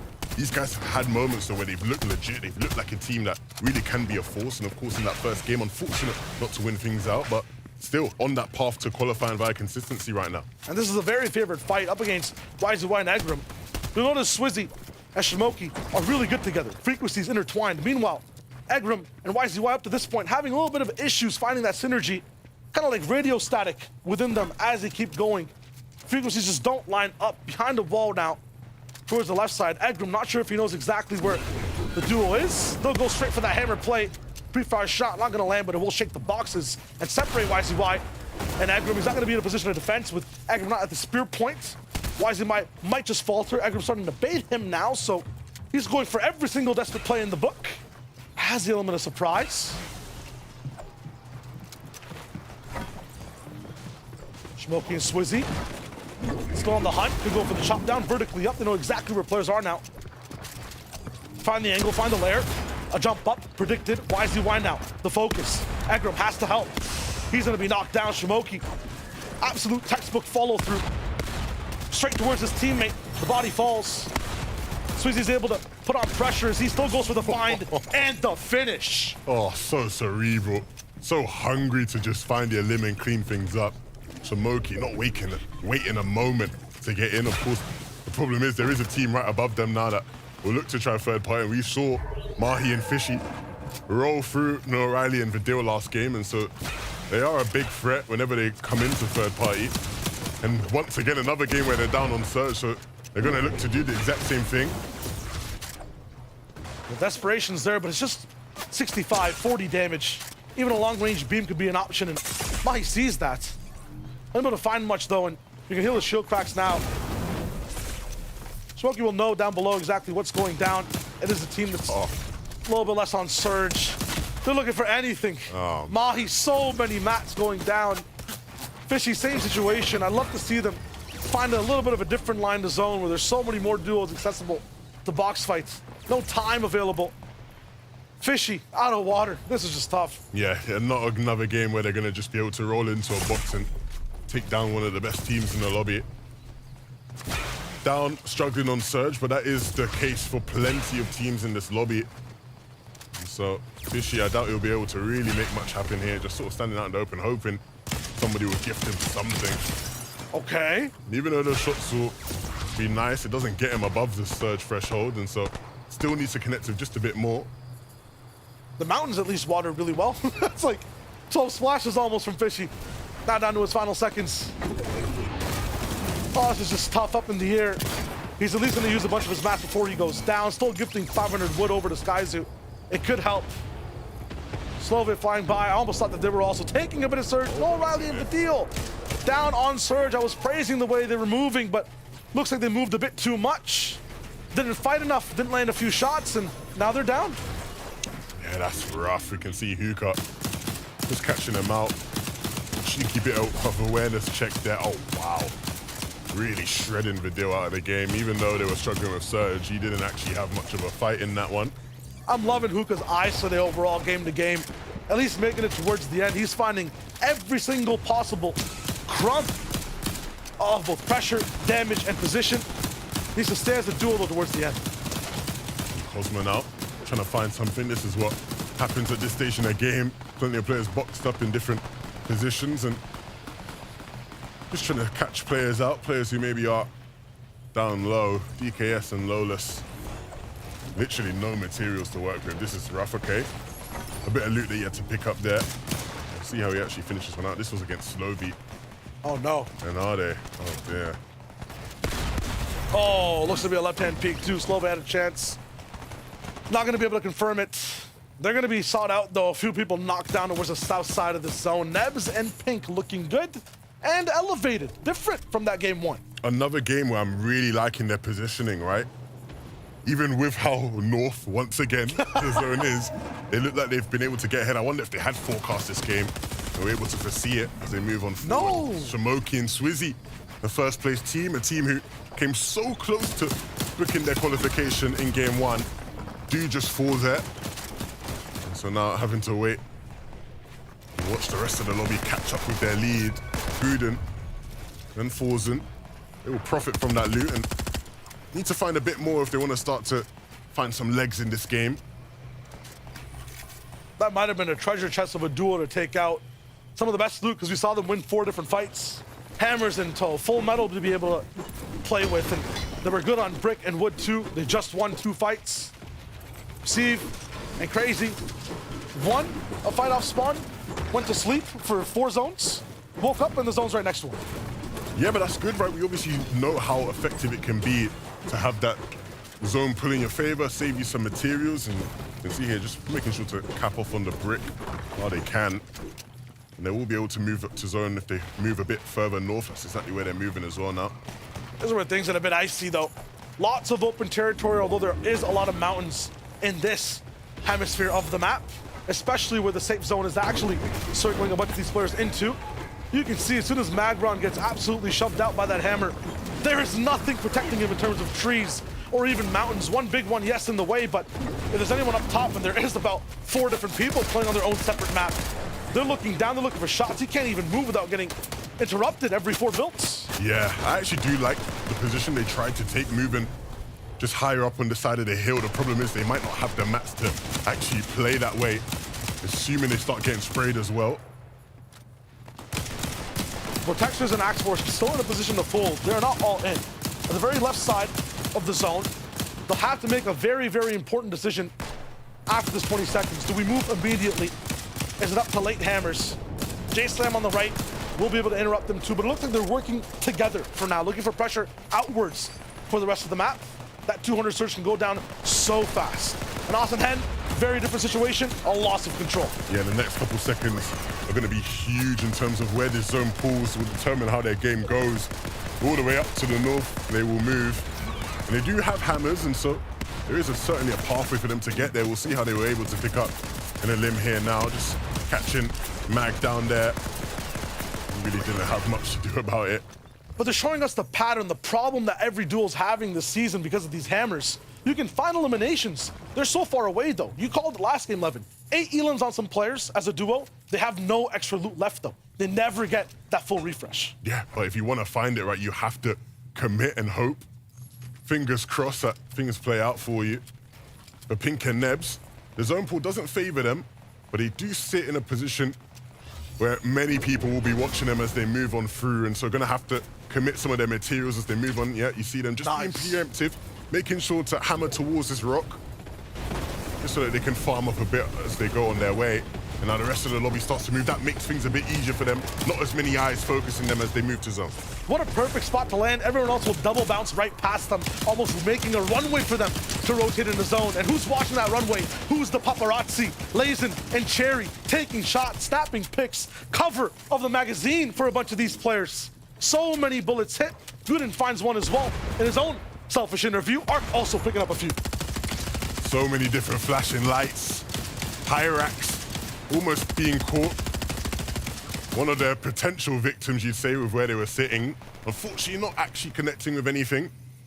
And when it comes to Hyrax, this man is used to the ceremony. This is his zone. You saw him win that first fight. The first guest almost to arrive in this entire conundrum. A bunch of these players now have Skydoon and Cherry too, have picked up so many refreshes. We saw them like vultures attack this map. And now it's all about whether or not they're actually going to choose to play for the zone that they have. They pull it, and they currently hold height. Oh my God. And they want to stop Hen, and then that's on the other side from contesting it seems. Will they have the courage to go up there and play it? Of course, it is early doors, but the potential's there. How many times have you seen, though, from Hen and Anas, the classic move right beside where zone's going, and then just skirt right. Keep skirting right, and wait for height to come to you. They're in their angle for a win. Arc and T'Challa do not want to drop it down. Vortexers and Axe Force have been controlling this lobby. Too many teams, way too confident. A few will fly too close to the sun. Yeah, the problem with these guys, it doesn't look like they have the hammers that everyone else does, and so those chili chug splashes gonna have to be used to just scurry onto zone as best as they can. They are towards the dead side. There aren't many players there. Hen and Anasto, they currently are in that position you're talking about, Shayo. They can just look down and pick off anybody in the backside of the zone. We know how many scuff players they will be there. And this is exactly where they want to be. The hammer, just to keep on moving, staying ahead, and looking to build right back up Hen. It's such genius moves from Hen. Just a height slide towards the right. He can just focus on one angle and pick apart every player. And Nas comes up with the builds as well. Up in the air, these guys are looking comfortable. They still have to be careful, though. There will be players looking to hammer them out. And we're seeing already they're having to use their hammers just to react to that, staying on the alert. The ground also opens up as snow turns to spring. Dirt now to be able to play with for the low ground. Nebs and Pink might find themselves there in a moment if they're not too careful. No hammer charges really left. Vortexer's up and towards the sky. He holds on to the glaciers. They're gonna have to play a different way this game. Height isn't quite there yet, but it isn't over. They still can play towards it to keep themselves in this game up, elevated. A king duo up top usurped though as ADN finds Anas. Pink also getting hard finds, so it might be Pink and Nebs who end up with the crown on heights. So much going on up there. You see the carnage. Nobody quite being able to take it. Pink falling. Nebs another game where he might have to do it as a solo. Too many solos up top. Pasive also looking for a chance to grab the throne. User goes way past on height. Tuka and Volko, they might be the ones to confirm this. A big shot from Hyrex up top too. He's not stopping now. Right next to Axe Force within the box. Nebs now also a solo as he looks all the way around in many different builds. Has to go for the loot. And he needed there are no that. mats. He jumps up for it. Has a little bit of defense. 100 bricks still available. 2 splashes down. No more heals. Has to move. 1 charge comes up and he's in the zone. He just needs to hammer, try get into the zone, use these shields, but he's not going to have time, and he's not going to have mats to get it off. He just needs to hit a big shot, but no. Matches and walks into the path of Teeny. Many points for Nabs now up to Vortexers and Axe Force. They've used so much to get towards this spot. They have the backside of the zone. Hyrex power up top as Axe Force goes for a combo spot. And there's Hyrex again. Vortexer stops him in his tracks. He's now sent down towards the low. Vortexers and Axe Force. They couldn't play it as early as they wanted to, but nevertheless, they stayed there, waiting in the wings for their opportunity, and their opportunity is now. Through chaos, they find peace. Through all the aggression, there is patience. Hookah and Volko still looking for it. The key to stop height is playing in a very aggressive mid. Soak up all those eliminations, get those mats, be able to look up at the end and have that 1v1. It looks to be even ground. Jackie and Boaz also looking for their shot. Sky Dune going down. Up down to just 17. Vortexer's down. It's Volko up top. He's made the first move. Axe Force, he's looking to keep the championship run alive. Not a shot as Volko takes him out. Volko with a big pump shot there, and now a chance to do it. He does still have Hookah in this game. What? So they now have control of everything in this lobby. They just need to spray. They just need to hold on. They need to take anybody else out. Teeny falls into their sights. They have a chance to win this game. Don't look like they can make a mistake either. Focus on Teeny from Volko. He knows exactly what's going down. T'Challa and Ark has found a way into an endgame again, and they go for a chop down. Still metal floor, still shotgun shot. Ark up top, goes for a slap, but he gets shot too. 2 more charges. He sees the sky. Hookah drives by. Ark still looking for more. No builds left. He has the outside perspective, a dash in, but he gets denied. Falling out of the way, and for Volko, he can still just hold on, but he doesn't have his duo anymore, and there is still one in this game. That's Boaz and Jackie. If they can just hold on, we've seen teams do it from this spot before.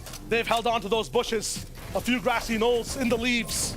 Jaggy and Boaz playing this comfortably, looking for Tina to make the first play. He absolutely disrupts everything on height, but Volko finds him. Has a surge. Looking for the next one.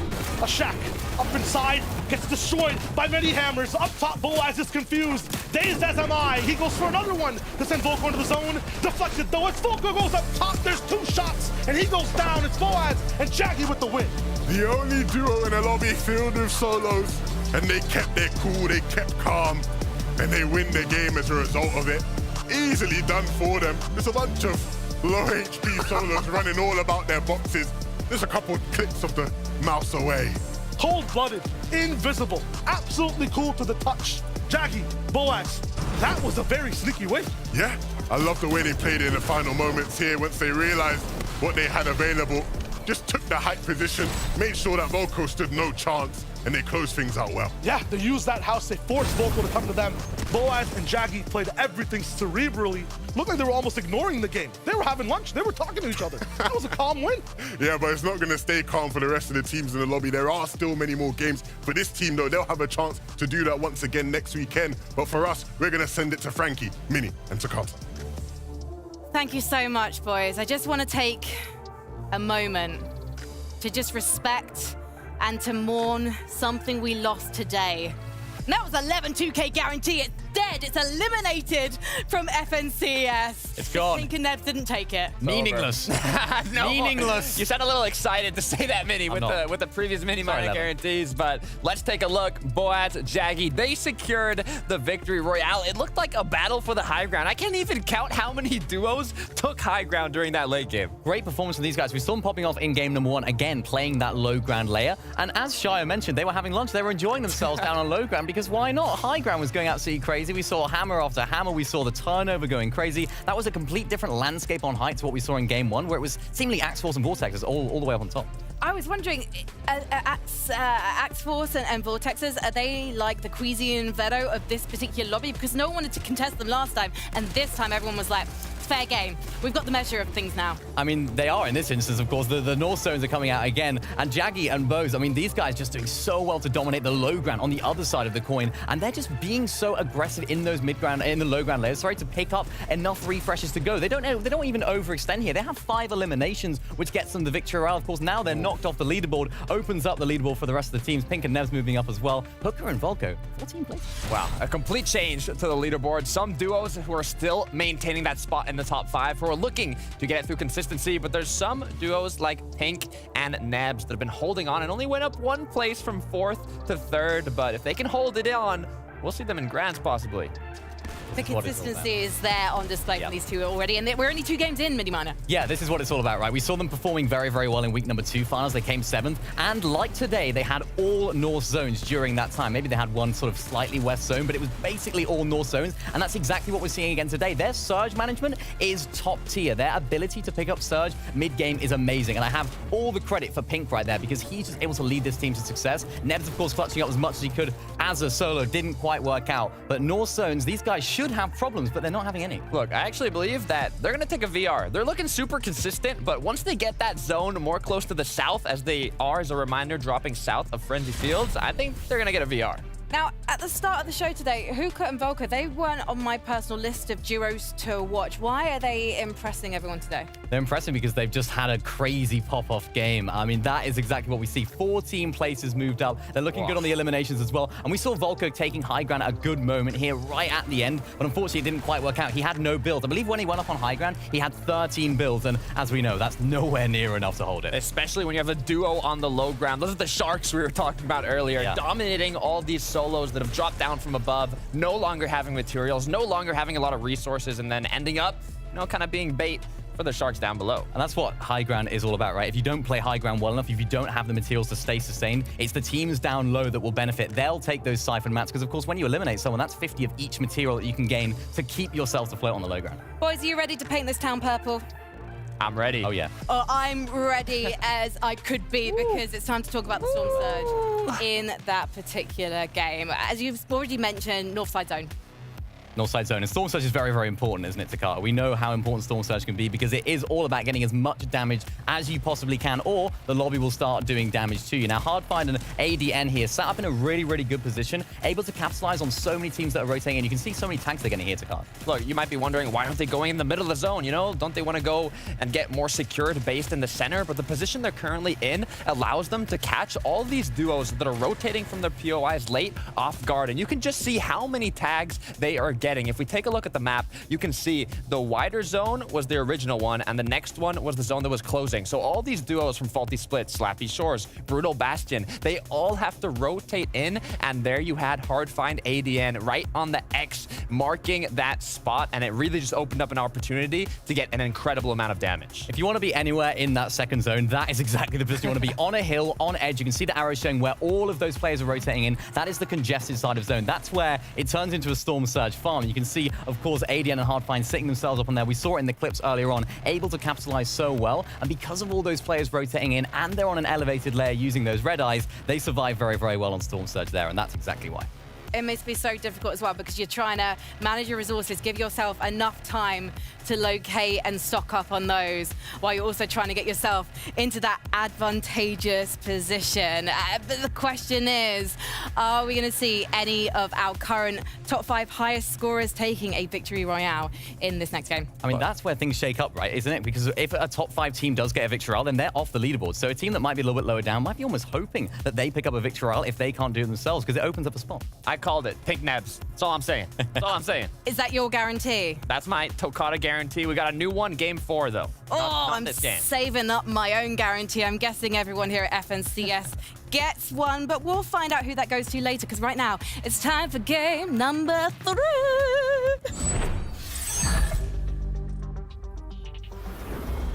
Game number 3, I'm just wishing, Levin, that I could sing like Frankie, because that'd be an amazing feat. Yeah, if I was that talented, I probably wouldn't be here. I'd just be somewhere singing just for a living. But I am not. I am here, and I'm excited to be here because we still have many more very, very intense games in our hands. Yeah, we're seeing a bunch of new things from so many players that never really show up at all in the weeklies, right? At Surge Week, that's where this format just makes people play a bit more, search within themselves a bit more. Right there, the passive play, absolutely amazing. Yeah, and I think what Miniminer said is really what something that I'm starting to get excited about. The players who are starting to sort of entrench themselves in that top 5, leaderboard.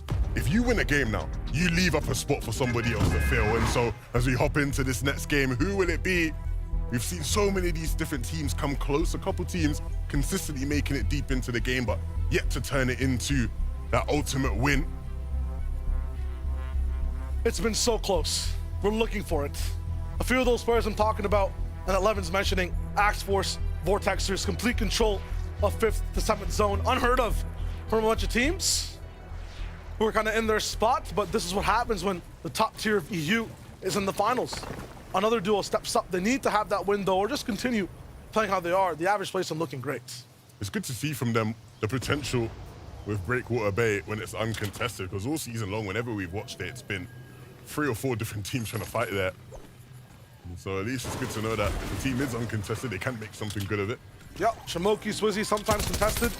They're gonna take down Eggrum this time, so this does not seem to be the usual strategy for Eggrum. Usually they're surviving up towards a different fight, maybe looking to shake things up a bit because off spawn things haven't gone the best, but the biggest thing you can notice between Axe Force, a duo like Shamoki's, all of them share one thing, which is initiative. They'll be the ones to act first.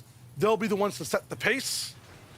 Background tried that on rotation last time, but you have to pick a duo to kind of mirror behind or bully as you move. They kind of moved a bit too freely, so hopefully this time they find a better path. Yeah, you have that luxury, though, if you're uncontested, to play that way. If you're one of the teams done in that 40 splits, for example, that isn't a luxury that you get, especially if you're at Slappy Shores as well. We know how hectic things can get over there. Low rock in. Him and Dandy have been looking fine to get towards when Surge becomes a problem in that 5th zone. Talked to Jackson before. Had some personal stuff to go through in between the last seasons. Now he's back. The meta changed quite a bit. Still duos overall. But him and Turtle have looked good today, at least off spawn.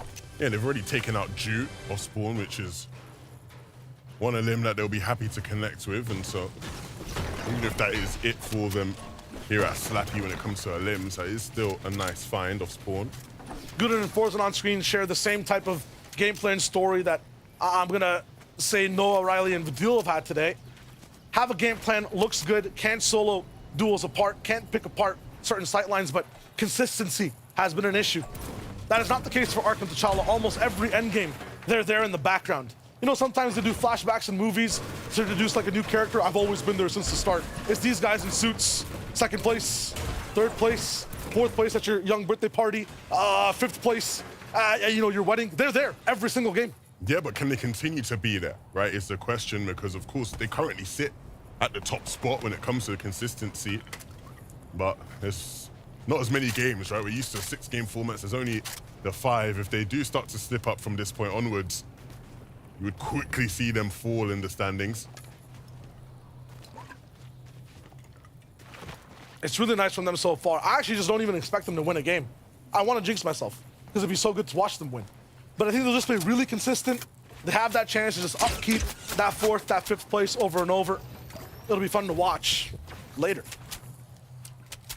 It would be nice, it would be satisfying. I think the big thing for that team, though, right, is just not allowing that to get to them, to their heads. Yeah. I think sometimes it's easy to see, hey, wait, first season goes good. Let's change things up. No. No, please, no. Hyrax and Durs, I think we've seen so many fights where Hyrax has just looked like the lobby boss. The guy that's gonna walk into any box and pick up a limbs, and once again doing it here. Just so effective today at just getting in box, hitting big shots. Durs by his side there as well, doing it. I need name changes to power and ambition. Every time they see a duo, 10 seconds, 30 seconds, they're almost just taken out.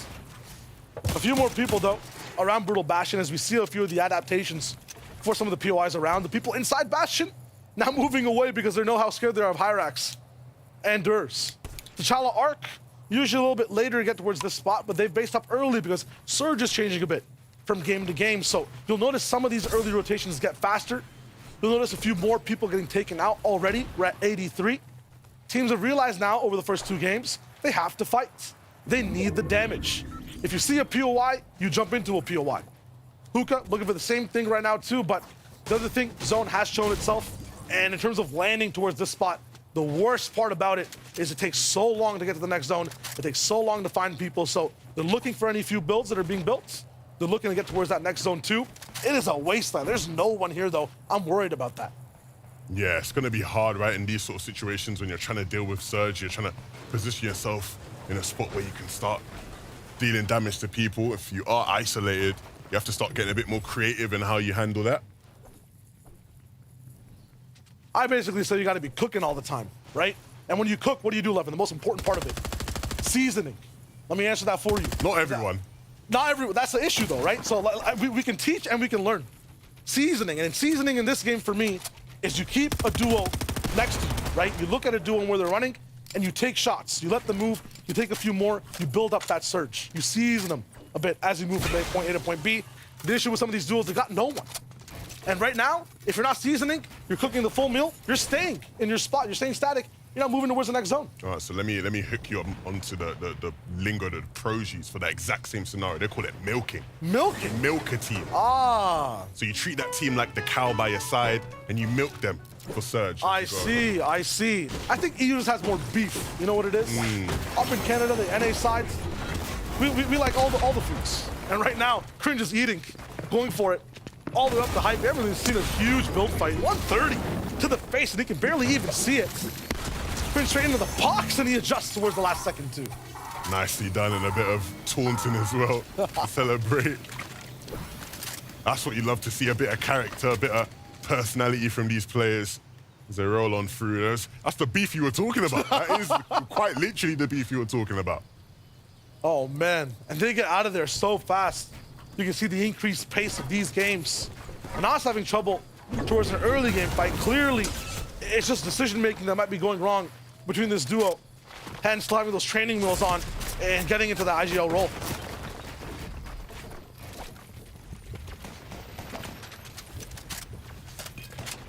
Double user duo, and we've seen this situation happen many times before. The zone exactly the same. Move past shattered slabs, find the mountain, pew, pew, pew, and then get to the next point of your game. Yeah, that's ultimately what these guys will be trying to do. I think the big thing here with Pink and Nebs is we've seen them be very, very effective in staying ahead of the rest of the lobby, getting into really good positions before other people. In this game, a bit behind in terms of that trajectory. And so they're going to have to sort of push their way through some of these teams as they move on throughout this middle area of the map. Oh, what do we have here? Raxi being a bit sneaky beaky in this bush. No, this is nuts in EU right now. No one's really missing their first shots when they see a duo running by. Hen landing his. Fakey all the way up in his base, 300 meters away, still landing shots. And Raxi as well, rocking in. These shots have a cost though. Not just medium ammo, it's time. And there's a big base built up right now. Vidil and O'Reilly looking for a few shots left and right. Voltaic's being bullied down below. It's Meza, who's invested so much. Looks like a Fortnite trailer for a new season. He's up there in that base. It does. He is putting on like a typical advert for how to get Surge. Build up base really high. It's beautiful. Take shots to everyone else. You see Voltaic's there down below. Still looking to just farm, get the materials up. As he sits there and protects the side of the land. And another zone going towards the north. The script writers aren't making it very discreet, very obvious about their intentions. We want north zones all of today. And another one here. And one that will benefit, again, a lot of these teams that we've been hyping up, the likes of Axe Force and Vortexes, who see land towards Breakwater. And Maximilian, need to win this fight first. You can see just sort of chasing him down viciously, not letting him get away. He owns all these builds too, so and keep up with the speed. Anvil Square will be a place where a bunch of people are, though. Yeah, of course, that central area of the map, you always have to be wary of somebody on your shoulder who's ready to strike, and of course, Maximilian there just sort of being put to a halt. That'll be perfect. If you're the person getting chased, you'll be very happy about that for Conan and Winther. Obviously, we know they're not contesting Pink and Nebs towards the south of the map anymore, and that's playing out very, very well for them. As they now actually have a chance to play out a mid-game here. Show off what they can do. Whoa. Needs to calm down. Every single person that's moving fast right now, you can see the lobby slowly starting to learn. There's more and more eyes in every single zone, earlier and earlier. The freedom Hyrax and Durs had before in the last game, almost instant learning from half the lobby. The last time we checked in, a wasteland towards the north. This time, 5 different duos on screen. Those pink triangles on the minimap on your bottom right are the ones that are the most active looking at this fight, unable to be interrupted. And Mark goes down below too. I'm not sure if Durs is protected here. Yeah, you cannot use a drone like that, my friend. Has to make sure that'll cost him a mini. This is a tough spot for Durs and Hyrax. They're used to having so much more freedom. Ooh, what do we have here, Shayo? Anas, all alone in this game. His teammate Hen is nowhere to be found.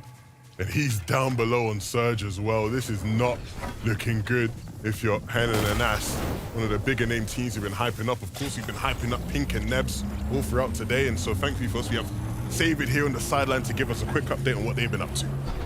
Speaking of Pink and Nebs, something that seems like such a simple strategy, but it's actually very beneficial, popping the slap juice just to get ahead of other teams during the mid game, which is going to give you way more surge because you're ahead and you can look back and get surge from them. So simple, but it's very beneficial. Thank you. Thank you, Saber. They're stronger, faster, better, smarter. We need them. We need them to save us, Pink and Nebs. They need that win. They're the only ones that can save us. Pink and Nebs been so fruitful in these games, but we want to see things click a bit better, right? When they're making those plays in the final moments, you know, when it comes to 6th, 5th, 7th zone, just one of them get taken out. It's been Pink a couple times so far. If they can stick together, stay a unit, they will be a threat. And of course, already sitting well in that top 5, so no doubts about that, but they want to get a win as well. We need both sides of the coin, right? They need to be the superheroes and the villains. That's what I'm looking at here from this duo. Get towards that zone like you're talking about, but then move past it. T'Challa already know this man's a big hero, rocket in. They're just looking for that passive placement. Axe Force, Vortexers, more and more opponents getting sifted out from winning and hitting grand finals. A lot more of these height control type duos not going to be able to interrupt their domination. But to get to that point, they need a little bit more damage. 167 below, and you know how hard it is to find up in the glaciers. Yeah, I think the positive thing about that duo is that they've shown, you know, some real wit about them in terms of the way they're playing, not just going completely ballistic for height, being very smart in the way they play for it. It's always a good sign for a duo who's new to FNCS finals, right? Only making their first one near the end of last chapter. Durs and Hyrax, though, they found themselves in a bit of a sticky situation, but Hyrax, unfortunately, isn't going to be able to keep hitting the big shots he has all day long. He's going to leave Durs now alone. He's trying to find the angle to swing through in a big shot there, just to close things out, using use of that window edit. But still, losing Hyrax in the process is going to be huge. Vortex is an Axe Force. Down the Surge, uncharacteristic. This is just a repeat of last game. And last game, they almost had so much control in terms of the zone. Things changed. Vortex is going for some type of positional play, but you can see the nerves, mismatched edits, things not clicking, stairs running into walls. Gudenbra, Forzen, just waiting. Yeah, when you see players lined up on a right-hand pick like this, it's never ideal for the opponents. I don't think they are going to walk into it, and so Guden just going to have to try and hit a shot when it lines up for him, and he will do just that, a big one there. He's looking for more. Forzen going to finish things off there as well. And so Guden now picks up one onto Vortexers, who I was waxing lyrical about, but unfortunately might not have the chance to play the way they have been all day long. And it's going to be huge for Gudenbra too. Shockwave Hammer up in the inventory. Turtle going down to pink, so they're operating fine. Hen trying to move in. So very close. This is how he kind of just went down. A hammer too far. Yeah, look, and Nas was able to pick him back up, right? When we tuned into them last, he was down. But unfortunately, they're going to stay down this time round. Not been the start of the day that they would have wanted. They do still have 2 more to make it happen, but with time ticking, it's going to have to be a big victory royale type of moment for them. Maximilian and Astral have been in positions to get that VR as well. Arg and T'Challa all the way deep back in that cave. Interesting spot to be in. Kind of almost an all-in. Puka Volko, everyone not really taking a strike or a chance to control the lobby just yet. They're waiting to see exactly where the zone goes. Yeah, and I'm surprised that we're not seeing that from this team, because they're a team that we know can win a game. They came so close not too long ago. And we know that they will look to try play for height as well. Since that hammer shockwave will make that win far more accessible for them. I mean, with just this game and 2 more left afterwards, Levin, I feel there's so many teams that just have to go for the win now, right? Anas Hen, looking like they're in shambles. Pink and Nebs playing well so far, but they can get usurped if that happens. Puka 2 kind of just looking for the win overall. Vortexa's going down to Surge. Some top teams we're not going to see that we're used to in the finals. Hey, somebody has to miss out. It is just that much more competitive. It's a dog-eat-dog world, as they say. Nebs and Pink still in this one. 361 above Surge, one of the better teams we've seen in that regard. Everyone that we watch seems to be down and under, struggling, but these guys are still looking good. Can't say the same for Yandy and Uruguay. They are above, but just barely. So Yandy gonna have to look out. He's looking right towards other teams and has to go towards exactly where we saw Nebs. Nebs electing to just keep the farm up inside Brutal Bastion. The thing that I'm seeing though, Levin, a lot of these teams will squeeze into this zone. They'll be right above Nebs. A very perfect power position for free mats might turn into a trap, a quicksand disaster. They'll get sunken in off all these builds. Anyone who's just right around the edge of the zone up top there needs to start to move in closer. The question's just, when does the timing seem right? Voltaics and Mesa, used to building big bases, they'll try to move in late. Yeah, they can start to make their move now, though. If they can just sort of run down this hill and use the ridge, they won't have that hard of a time to get into zone. But Airkin and Buzz making that play a bit before them, and so that might just be the security insurance that they needed in terms of Mesa and Voltex to make their move. But again, here you see, making sure that they get across the frozen lake and then moving up now along this hill. A bit of wood being used just to make sure that they aren't taking too much damage, and then switching to the hard materials once they've secured their spot in the zone. All the way up. The struggle to build as so many other players are around them. Explosions towards the backside as a whole. Lobby focuses Mesa. Crown. O'Reilly Vidil lunging for that loot, it almost looks like. They're putting themselves into a horrible position. I'm wondering why. They have the mats. Going for the elims, they need to do something. It's an option, but I feel like they could have also won this game. They're shambles themselves. They're looking to try and see if anything can keep them in this one, but like you said, it doesn't seem to be worth it whatsoever. No, O'Reilly might get taken out as a result of it as well, and so their game might come to an end rather soon. I feel like Vidil has enough mats to get them both in, then they go for a play like that. This is an almost guaranteed failure, but looks like Noah Riley might have got something. We'll tune into his POV in a hot second. Meanwhile, everyone else is starting to move in. They've claimed their spots on the edges of the map. Maximilian also down immediately. And we'll see where the zone pulls, because if it doesn't pull towards the south, Lord, they're going to have to go up and over a hill, and they don't have the facilities to do that. They ain't got the materials. It is going to be a very tough rotation for Noah Riley and Vidil. This game isn't done, but it's certainly looking like it's heading more towards the lobby than it is towards a win. And at this point, if you don't have a hammer and you're on this bottom right side, you're about to get smashed down.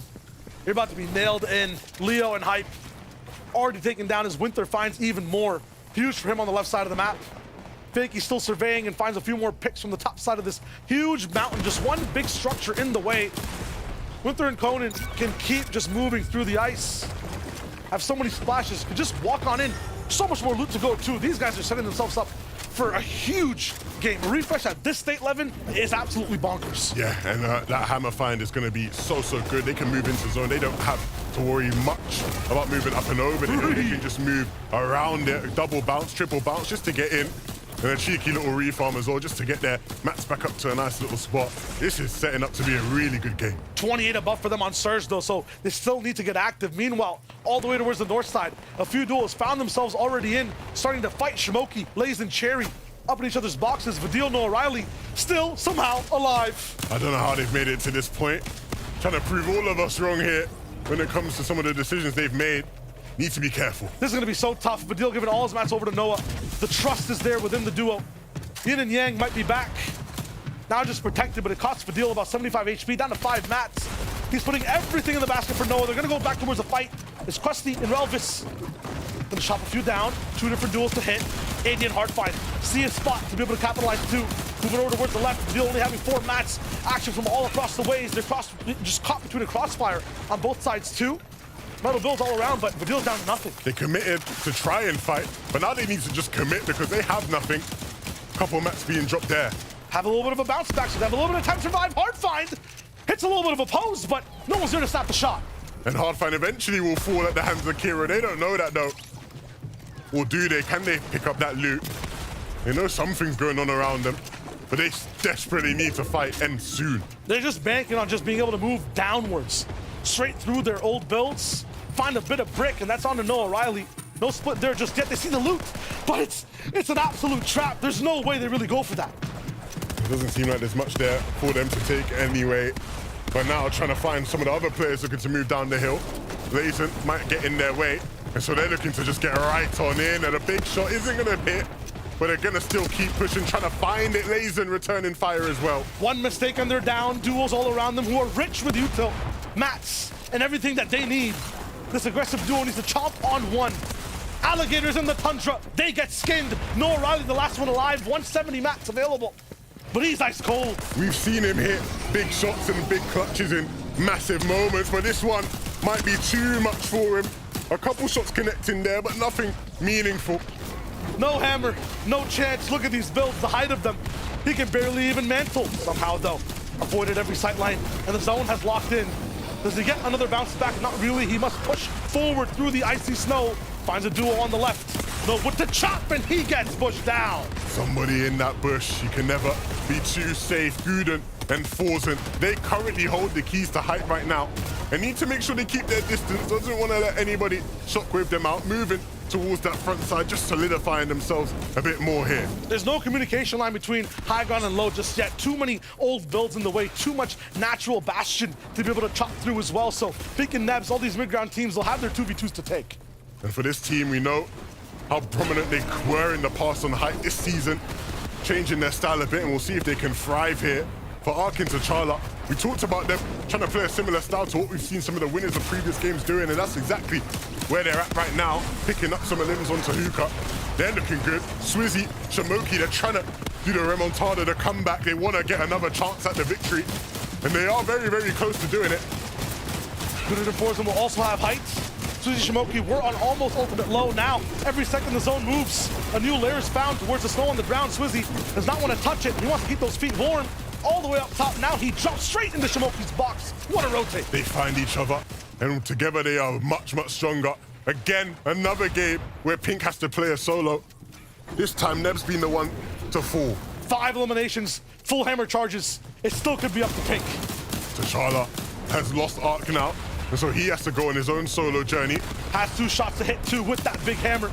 Could be a left click to send people flying. Low HP targets above his box. Shimoki also almost down. Up top, Gudenbra is still looking for pressure. Peace tries to find something. Perceived looking for a few shots. Pink finds 1, finds 2, dodges 3, goes for the spray on 4, still tries to push up high.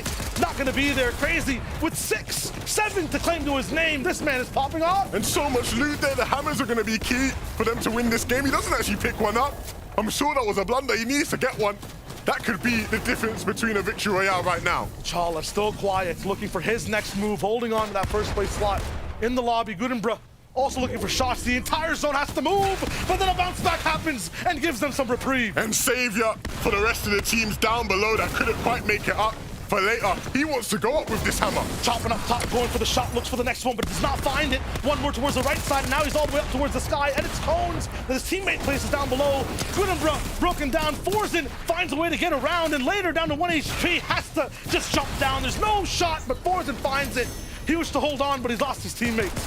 But there is still hope in this game. We've seen solos do it before. Shamoki in a very similar boat, but he's working with a lot less when it comes to HP. Needs to just get in and hit a crazy shot. There is no control in this lobby, just only chaos. And there's one duo that's surviving it with aggression. Crazy and Perceive, moving from layer to layer. 9 eliminations as a duo. Shamoki alone, Winter alone, Frozen by himself up top. No chance whatsoever. This is going to be so tough. You've got to think the duo know right now what they have available. They take down Shamoki. That's one more solo down. And so Winter either goes up or down, and it's looking a lot more likely for him to walk into the sights of Crazy down here. They're just claiming all this space down below. They know what's coming. Forcing at some point, you've got to think he's going to start to think about dropping. But Winter might want to try close the distance. He tries to go up, and another hammer to do it as well, to connect. Everybody hammering up now, and he's forced back down below. The duo gets split. Hammer's making everything look absolutely crazy down below. A few more shots hits. One more box to just kind of give them a bit of a chance to have a say on the next fight. Still holding on to down low. Winter did not survive the fray. Forcing so many builds invested, and now he's disappeared. Abracadabra, can he find the win? 6 more splashes. And the med missed as well. He's in a delayed time. 10 seconds to that zone fully clocks in. They need to find him. How did they have heals? No way Forzen does this. Crazy. Tick down. One more person. Does he have the heals is a question. No. Perceive going for the shots. Forzen beamed down. That could be enough. But he's following. He does not have the heals. Hammer towards the top. Forzen running, sprinting, surviving, and winning the game. I do not believe it. We've not seen any heal-offs yet, but Forzen pulling one out at the perfect time. We didn't think anybody was going to do it. The duo looked so strong, but he managed to pull through. He had the med miss, he had the chug splashes, and he had to hold his nerve. Wow, look at this play here to take height, to pick up later. And for the rest of the game, even as a solo, he still had a chance. And he made such great use of it. Look at him running away. For a moment, I thought there was no chance he could have done it. And I think he even might have spotted some more heals here in the zone. But either way, to hold his nerve and win the game, Forzen and Guden will go to the FNCS final. That is just huge. They started that 5th zone on height as well. Wow. All hail Forzen. Survivor of hammers, survivor of retakes, healer of the storm. That's just crazy. If I'm Guden, I am sitting back licking my lips at how impressive my teammate has been. I would be real. When he went down, when Guden went down, you've got to be thinking it's done. So, It's wrapped. So I counted him out to go too. next turn. Yeah, literally. But for him to actually hold on there, you don't see it every day. This is what Surgery is about, Shayo. Absolutely. Frankie, I need that reaction. What did we just watch? We have just watched someone chugging for their life in FNCS, and they managed to pull it off. I mean, Forzen with the power play there, the chug splash coming in clutch. The chug splash is coming in clutch. We talked about it at the beginning of the show, how heal-offs can be so effective on the low ground. On the high ground, he manages to close out the game in such great fashion. And what I really like about the way he took high ground here, of course, Gudbrig went down, but he actually just stayed up. He decided, you know what, it's so easy at that point just to say, okay, my teammate's gone down, let's just drop down and sort of relegate down to the low ground. But Forzen's done a great job here at saving those heals. The bounce back in the final zone definitely helped him out there, but what a great play. You can even see that Crazy didn't want to contest his opponent there, because if he ended up giving him Siphon, it would have been less of a chance to take home that heal off. But even though he didn't get Siphon, with just the med mist, with those 6 chug splashes, it was enough to take the VR. And I know it's going to be devastating for Crazy and Pakiv right now, but first of all, came second, loads of placement points, but also they had 10 eliminations in that game alone, and it's taken them up to 2nd place. Yeah, that's a huge game for these guys. Although they didn't come out with a victory, which is obviously what they were going for, they played low ground really, really well. Unfortunately, I think they didn't quite put enough pressure on the high ground, not identifying that there was a solo up on high ground. They were just trying to play their mats. The ice even came into effect there. They had a few issues with players dropping on top of them, but they played the low ground pretty well. If they'd have just looked up at high ground, looked up, there's a solo up there, maybe they could have taken it, but not a bad performance. I mean, it was great overall. They're in 2nd place, so I don't think they're stressing out. They just have to play a little bit more consistent, and they'll take home, I mean, hopefully a qualification to the grand finals. But let's talk about Pink and Nebs as well. In 4th place spot, I have hopes. I have hopes as well. I'm sure 11-2K does, even if they didn't get the 2nd victory royale. But right now, we've got to talk to Ruby Plays. Hello, how's it going? It's going good, thanks. How are you guys all doing? Really good, thank you. It's lovely to see you. I want to talk about your competitive career, though, because you have been lighting up the leaderboards in 0 build competitive, Ruby. Yeah, I do love some zero build competitive. It's been super cool lately, and we've been popping off in a load of cups. Yeah. Great to see. Now, in those cups, do you have a specific teammate that you have, maybe a favorite teammate, a duo or a squad maybe that you might have found as your favorite teammate? Well, it's got to be Zrax. I've been playing a lot of duo cups with him, a lot of co-ed tournaments as well, and we've been playing very well lately, and we've got a lot of experience together, so it's got to be him. Fine. Mini minus face. Fine. We didn't get to see it in, this, I guess, where you were, but his face just fell. It's slightly awkward. Have you played with Mini Minor before, or was he that forgettable? I have in a couple squads tournaments. Yeah. But he wasn't good enough for you to say he's your favorite. I'll change the subject. He's definitely up there, I would say. He's up there. He's up there. One last question for you, Ruby. So there's a lot of teams competing today. Is there a duo that stands out to you and maybe you'd like to see qualify to the grand finals? Well, I mean, Pink's been very consistent today, but I've got to say, Guild, Henan, and Nas, got to see them getting a win. That would be really nice. Oof, I agree. Yeah. They're definitely a duo we've been watching this whole time. But where can we find you, Ruby Plays, before we let you go? On Twitch, Ruby Plays, or on Twitter, Ruby Plays TV. Fantastic. I can't wait to find out more about high-level zero build from you, Ruby Plays. Thank you so much. Enjoy the rest of Thank you, guys. Bye. Brilliant. Well, let's head over, because we've got one more game to get ready for. I'm so excited.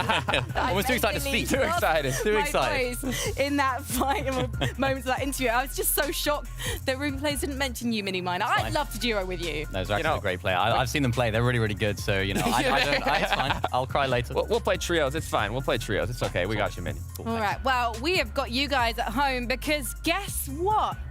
It's time for game number 4. Game number 4, it is absolutely amazing so far. Powerful duos on the low ground. Heal off so far in Surge Week. EU's just absolutely built different. We're getting everything, right? We're getting all the different flavors of Fortnite you could possibly ask for. I think now it's time for a comeback win. A team that hasn't quite had the day they would have needed. The likes of a Vidil and O'Reilly, Hen and Anas. Can one of these teams now shock the world and secure a spot? If it's any game, it's this for Hen and Anas or any other team in that type of spot. Vidil and O'Reilly might be a little bit more of a difficult one. But you got to remember, Levin, so many other teams inside that lobby as well. Putting it into high gear. If you have a plan A, this is the last time you can use it. Yeah, there's not many more opportunities after this one. You have to make it count now. Well, your season is quite literally done. You got to wait for Major 2, and a lot of players won't want to do that. Let's hop right on in, though. The players are ready. The battle bus is ready. Who will it be to pick up game number 4? I'm standing on the stage with my arms in the air. I'm going to summon it. This will be a South Zone. I am breaking the North curse. This is a South Zone moment. Let's see what the game can do. Look, the trend is so far has not been that way. Oh, dearie me. Milad looking to try and upset here at Lonely Labs. Gonna be a contestant at Lonely as well. I'm not sure if we've seen this every single game. A few more spots gonna be opening up, and Misha actually finds long-range elims to start things off. This is where we'll see a little bit more aggression towards these early spawn fights. I think people are done trying to play 50-50. Will they, won't they? They're trying to figure out these situationships off spawn. Yeah, I think the problem here at Lonely is that a lot of times you want to see these fights close out a bit quicker. If you're not, though, things can get awkward, especially if you don't pull zone. Thankfully, though, they have been pulling quite a fair amount of zones, right? Literally every single zone has been towards that northern area, but for Siren, for Milad, even if they can't win out the fight, just being able to get out with what they have would be nice. Of course, one of the benefits of Lonely is there's a bunch of metal here that you can farm up, making it just one of those stronger POIs. Ooh, we have here. Ready. Nice try. Okay. So that's how it happens sometimes. Later has to live this one. Just for the sake of running these mental, and yes, he's gonna be able to get it back up. That in Surge Week 11, I would not come back to Fortnite. That is my retiring game. Not even game 5. I'm done. Yeah, that was a bit of a howler, but thankfully for him later was ready and waiting to save the day, as you do. Chala and Arc, the pressure on them to just hold that top 5 spot. Siren and Milad looking to see what they can do next. Users up in the business. I think Pink and Nebs need to get out of this top 5. I think this is the last game they play. You think so? Yeah, because I see that zone. It's inching towards the south. Possibly. I'm feeling a bit of a western one, but definitely more southern. At least for now. It could still pull all the way up there towards the Citadel. That's true. Which we literally saw it do in game 1. I believe that was the zone we had, right? So too soon to speak. Second zone will be crucial in telling how this one goes. This fight, though, still just drawing out. It's even crazy right now. Have a little bit of a situation where they might just be overheating from their last win. Might be high on nerves a little bit more. I'm not sure about you personally, Levin. But when there's an insane clutch opportunity, when there's a 10 Elim endgame, a little bit of shakiness after the fact going into the game prior, no? Yeah, even me, right? I don't get nervous, but, you know, I start to get a little bit shaky, you know what I mean? A little bit away. They got to be careful and make sure they don't feel like they're, you know, 200 effective HP out of their mind with the best loadouts, with unlimited mats. You got to be able to differentiate between game to game. But sometimes the best players, even if they aren't that, they believe they are, and then you just start hitting the shots, things start landing. Of course, you do have to have the aim to match that sort of ambition. Big thing right now, though, is they're just slowing down the pace, regardless of their confidence. They're making sure, for some reason, in this game, after everything everyone's learned, they want a slow fight off spawn. They know something we don't. You don't. What do they know? You don't expect to see it here in EU. You do not expect to see it here in EU, but nevertheless, when it comes down to it, we are here in the penultimate game. Desperation starts to kick in. I think we've seen that across other regions where players get even more timid in these last couple games just because they know the opportunities are running out. Conan and Winter have their spot of rolling in through Brutal Bastion, sometimes a little bit over towards the left. Now, really just owning that POI. Absolute barbarians on that north side. Misha Bandwise still rocking it through. One of the only fights we're seeing so far where it's actual 2v2 with set loot on the first side. Misha not gonna find much yet. No cone on top, so it's an easy slide down bottom and a quick pickup to end the fight on Ziandi. I mean, I'm really lost for words, Shayo. Ziandi and Chafix, these are players good enough to be playing at the Global Championship at the end of the year, you'd think, and they're not even going to make it to the finals of Major 1 as it currently stands unless something changes. And so you expect these players to be the leaders of the lobby, the ones setting the trends, setting the pace, but Faulty's been just too difficult to handle, and understandably with just how many teams are here, you see it right now. One fight concludes, another one begins. An endless pendulum of battles. Isha, who was just looking so good after picking up an LME, he eventually falls as well now. So the cycle continues. It feels like they are just getting lost with that momentum of every team around them. The back and forth sway. Uruguay also going down previously in that fight. Let's see the perspective of that. They were just caught with their pants down. Excalibur in the back. Now hold on to Ziandi. This is surprising. The issue they had in the weeks, Levin, is the fact that they would make it off spawn, they'd be fine, but they wouldn't be able to make it through their end games. They were actually fine moving through Faulty. So now it's quite the opposite. A shot to the board and a complete miss. Yeah, it's not great when you see a former champion like Chapix getting awareness checked like that. Big thing too when it comes to Nebs on screen right now. You're mentioning Uruguay, you're mentioning Henan and Nos. That's 3 duels, Levin. We have 2 games to play. At max, one of these is not making it in. Hey, look, remember, Pink and Nebs are currently in top 5 for consistency, so they could go through in that way.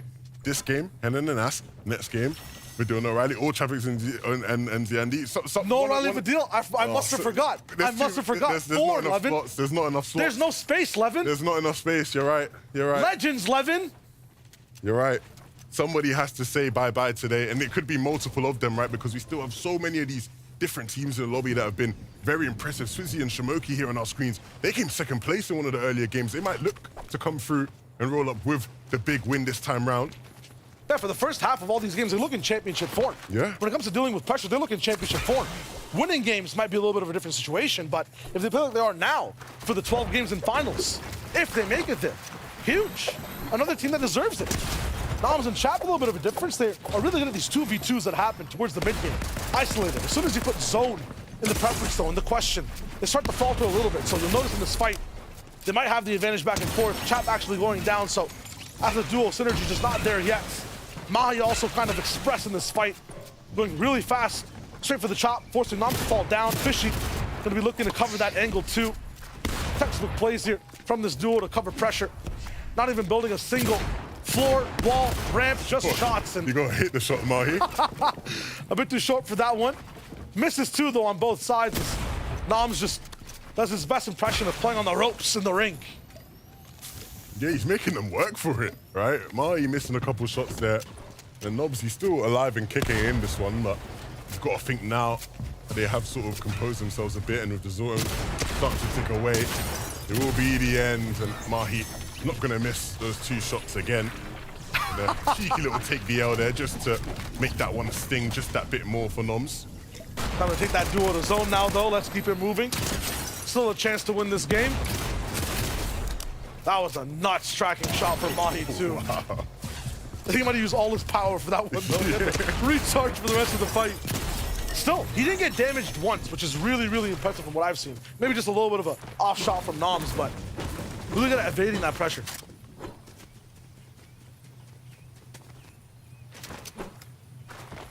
Magron and Dondi, I think, really impressive when it comes to mountain zones. They're very good at navigating that north side. We'll see exactly what the crunch is on the map on the left right now. Okay. Nebs in pink analysis. I had them at a 27% win. I saw the first zone. Yep. 58. Okay. See the second one now. What are your thoughts, Levin? I think they move up to humble 62. Humble 62? Humble 62% win. I give it a 63.5. Okay. Okay. Okay, what about these boys here on our screen, 10 and us? They need it more than Pink and Nebs. They need it badly. You know what's been happening in my mind? Me and you, we've casted so many Fortnite games. I've seen a bunch of them play out. A 2v2 between Henan and us and Pink and Nebs at the end of this game. Wouldn't that be bonkers?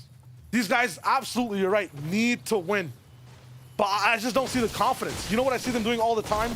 Running, sprinting, jogging.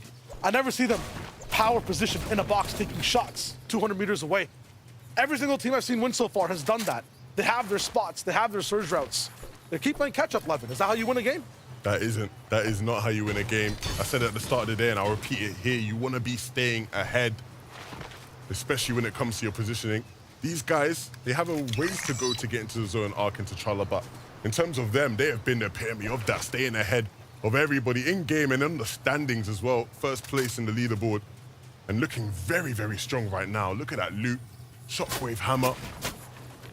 If they're good on Surge as well, then this is potentially one of the easiest setups you'd think for a win you'll see all day long. They've stayed ahead over and over.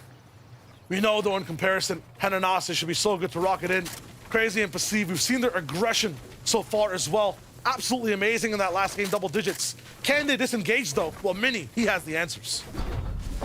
They can indeed disengage, but at this moment, it's a little bit too long spent at their drop spot. They were trying to get this fight going for a whole 3 minutes, and in the end, they decided to disengage because the zone is so far away. Look at their loot, look at their mats. They don't have barely anything to work with. They do pick up a little bit of a refresh on this rotate. Is it going to be enough to keep them going, though? We'll have to wait and see.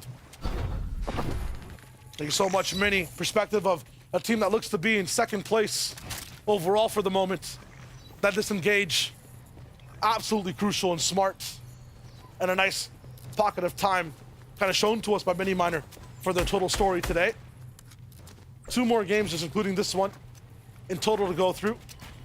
Nipsey, CZB, they'll start doing a little bit more desperate and drastic moves as we go forward. Capturing the flag for now, taking it easy.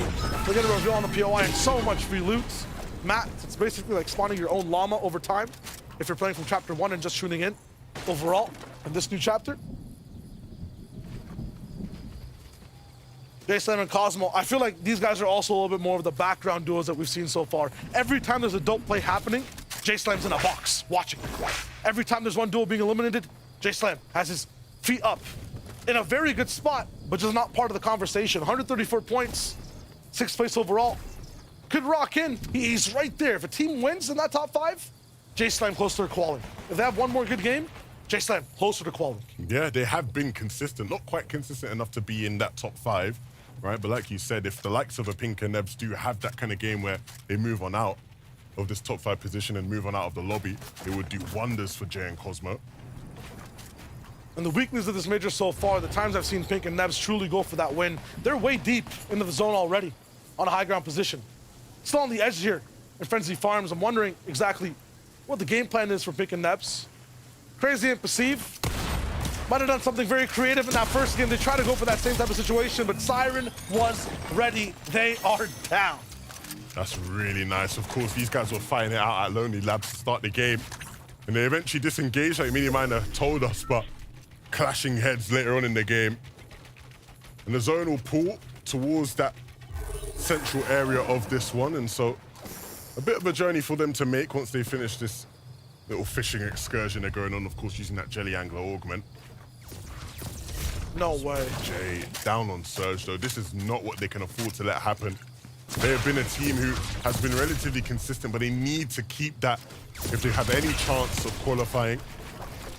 This is the game where they need a performance. This game puts them in top 5. This game locks them in for the finals. They cannot go down here, and they're trying to face the first place team. Literally, the lobby holders, the lobby leaders, the gatekeepers, pushing them back. How many times have we seen T'Challa and Ark deal with a team that has Surge and not even break a sweat? Yeah, but the thing is, T'Challa and Ark, they know that this team's desperate, and so it would be unwise to let them have anything for free, and you're seeing that in the way they're playing it. They're not letting them get an inch. Ark, T'Challa, they already pick up Cosmo, and Jay might look to follow as well. Play this so well. When you know a team is desperate for Storm Surge, desperate to take a fight, you don't give them what they want. You make them work for it. You make them fight for it. That's exactly what they did. Expose them in that moment. Brilliantly done from Ark and T'Challa. Make them work, get paid very well. J-Slam might just wait around and see what he can do next. Shimoki, Swizzy wiping the sweat off their foreheads after seeing the feed. Swizzy then once again asks for a towel as the sweat comes back. He gets beamed down. But the big thing to focus on is that 6th place team is taken out. Top 5 can breathe a sigh of relief. I think the good thing as well for Shimoki and Swizzy, they can make their way to zone really easily. Of course, they have that bridge they can use for some cover as well as they make their way across the river. And mats were looking mighty fine as well for them, for Hen and Nas. Things aren't quite looking as hot, but not necessarily down in the dirt for them. Of course, that hammer will go a long way. The materials aren't too bad either. Barely above on Surge. I think they'll be hoping they can pull a favorable zone for the 4th. That will go a long, long way. I feel like they have an arch nemesis duo in this game. I've seen Fakey at a very, very huge build somewhere central on the map. Whenever Hen and Nas move, they get beamed from like 200 meters away. This is like the 3rd game I've seen that in a different zone. I'm not sure what it is. Maybe they're just similar in the way they rotate. But Fakey's finding them time and time again. Beams from Maximilian. My man does not miss. Locked in for the moment. Making Marco pay for that rotation. Yeah, he'll definitely be locked in, right? With his teammate down, he needs to be at his very best. Noah Riley, Badil. All the eyes were on them last game, and Noah Riley had to come up big with a clutch. But still, not right in the wrongs of the previous game. Down below on Surge. How many times have we said that? Not just even here today, but this season, in previous chapters as well, when they've competed with each other. Never quite getting that formula to work. And again, having some struggles. Pink and Nebs looking to try and chop these guys up from above them. I don't think they have a clue what's going on. Now, a bit more clued up to it. But they're still going to keep on going. They want to try and find these guys. A refresh would be very welcomed in this position with their Surge situation. Still desperate people all around them. You got to be careful. That chop makes you so exposed. Hen and Nas waiting right by their side. What a shot from Nebs! Nebsy boy hitting a big, big shot there. Okay, that's nice. 92 above. I understand why they're going for that shot for the moment. They've been in such a comfortable spot overall. Maximilian forcing the Elam down. Every point will matter from now. He gets close and comfortable too. This guy's a monster. 1v2. This guy is a monster. Look at where he's going to. There's like 8 duos here. Maximilian doesn't care. And he's here. Look at his mass. Look at his threshold for search. I sound like Mickey Mouse. This is nuts. Is he just gonna hammer back to where he was as well? He is. Oh, this guy is great. I love this. I love this. A nice little 1v2 there before his game continues. And he needs that as a solo. He's making the plays happen. He's not scared. SkyDune. Oh my God. Never scared in those kind of situations. Big damage being dealt onto Nefreezy. Nefreezy full eliminated too, so Lucio was already down. SkyDune does not want to be locked down all the way towards the back. He gets both actually, so SkyDune's just built different right now. Ooh. And has the laws of aviation on his side. You hate when that happens though, right? When you hammer yourself and it just starts going a different way. I mean, look at where they are now though. And they get to reform too. A gift from the gods, SkyDune and Cherry in the perfect spot. I'm sure he'll tell everyone he planned that. Nebs didn't plan this though. Waiting to see what they can get. Everyone in zone. Donut of players around the circle. No one in the middle. No one wants to take that chance just yet. Fights all around. They need the surge. Nebs caught out once again. No more shields left. No more defensive options. His mat's running low. This is the all-in. All the nerves. Pink down. You can feel it. Missed edits. Zone locking in. Where does it land is the question. It's away. It's way too far. This is trouble for Nebs. This needs to be a big game as well. So many of the competitors in that top 5 are down. This isn't the kind of game where they want to slip up. They want to make something happen. If he can get the res off, that would be great in terms of the man advantage. But there is that team right beneath him, and they know, yeah, they find Pink, they connect, and they know where he is as well. He's going to eventually get dropped down. He needs to get out of that floor. He needs to get up above a cone. And it's actually Hen and Nas picking up some revenge on his old teammate. And that's exactly what they needed. They needed a refresh. They needed to get up above on Surge. And now just going to use that just to scout about, figure out where Nebs is precisely before they start to plan their rotation. Forget about Nebs to start to move. Every time they open up a box, it's a duo. 100,000 meters away, beaming him. Looks like Anas and Hen don't even get to play the same game as everyone else. And this is tough. So a bunch of ground to cover. So many duels already locked in on the way. Fakey looking at them all the way from the top side across. They'll use the trees as cover as they move in. Alien and Hardfine on the right. They're taking their time. Now hammered all the way in, but 4 different beams hitting and stopping them. They cannot achieve their dreams today. 261 above, they have time to move, but they're running out of mats. One of the last teams to rotate, and you're seeing how it's affecting them. All of these teams set up perfectly in zone to just hold them from getting in. They eventually split up, and Hen, unfortunately, just does not have what it takes to manage that. And Nas moving beneath, and maybe it would have been better for them to both take the path Nas took, because he at least had some cover from the rest of the lobby. Nevertheless, though, we talked about having to have a big game and big solo clutches, and Nas is going to have to do just that in this one. This is not a solo clutch. This is an impossible situation. So far in Surge Week today, for EU, we've seen duos act together until that 7th zone where a solo can clutch. If I count correctly, this is zone 5 moving to 6, and Anas is already alone. Haven't seen anyone run from that spot today. Yeah, it's going to be very difficult, especially with the likes of Leo and Fakey up above, because they'll be looking to pick up all the struggling solos lurking in the zone. They have no chance to really hit that top 5. Leo, Fakey looking to win this game from this spot. The setup is there for them to do it. They have height, they have the pad. Have stuff to work with. Maximilian, even with all his heroics, still down beneath on Surge. And moving into a position that would be nice if you were a duo. Of course, he is here alone. And he's waiting for all these other players to glide their way on in. He needs to connect. He can't afford to miss those. Of course, just holding out that wall, wary of all the potential hammers that could shake up his box. SkyDune and Destru, they're going to now look to hammer their way on in. Even with low HP, they just have to make the move. They can't afford to wait any longer. T'Challa also in his own spot surviving, and Oz finally down. You see Krusty also fall as Cherry finds his way to the grave. Every single person 4 HP. SkyDune cannot get it done. Too much HP on these players down below. ADN and Hardfine, the duo we expected to just coast, take control of EU. They sit in the prime position, but can they hold on to it is the question. Running low on materials, and so gonna have to start looking to drop down and make plays. Maximilian, he's still alive as a solo in this one. We question whether or not he'd be able to do it. He's been a solo for much longer than anybody else in this lobby, it feels, but he's still making things happen. Every duo focused box to box. No one's gonna be able to find Maximilian just yet. Lobby falling silent on Elins. This is just Giardini picking up on one of his finished Elins. A big chop on the height. ADN and Hardfine side coming. Meanwhile, bottom right, Lowless, DKS, low ground, kind of empty as everyone just immediately moves towards the zone. Scoozy, Maximilian up inside the same box. The second and third is Anki goes straight all the way for a high ground play. Gold finds him too, so hard find. ADN give it up as they find 5th place. It doesn't look like they have the kind of hammer to be able to make the play where you just shockwave yourself back up, and so they just have to give it up. They don't really have a say, don't really have a choice, or so they do. A chop does come out, but Gold does have the hammer, and so he can move to the front side and keep a hold of it. Hitting stairs, getting all the way to where he needs to be. Call it luck, call it skill. The fact is he's here, and he's holding high ground now. 2 more shockwaves to be able to defend. Relvis looking up once again. Lost Krusty a while ago, but has a chance to box in. Absolute precision. Can he follow, though? A spray onto Purse, not going to be possible. Relvis left with a lot of mats to still play with. Some nice piece control there from Relvis. He's going to have to do a lot more of that. Maximilian still finding a few more. 8 more builds left, 3 eliminations. He can survive. This is a big possibility. He just has to find 1 more body full of mats. Luther found one in front of him. Maximilian has the drop. Everyone else is distracted.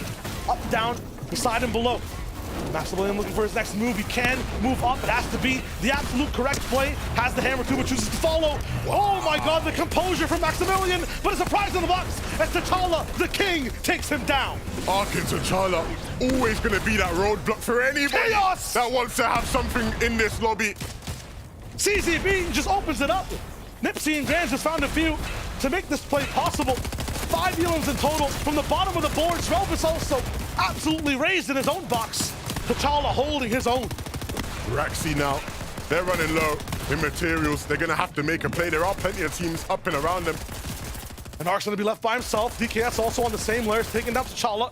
The first time we're seeing this man in a solo clutch this early. I know it's the 9th zone, but usually this duo survives all the way till the top 2, the top 4. We're in that situation right now.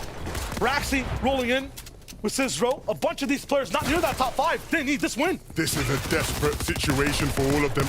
They need to maximize their opportunities. And a big clash is coming. You've got to think that at some point, especially down below, they're all going to run into each other. They're all running low on mats. It's going to be about holding out these shotguns. Ground getting elevated.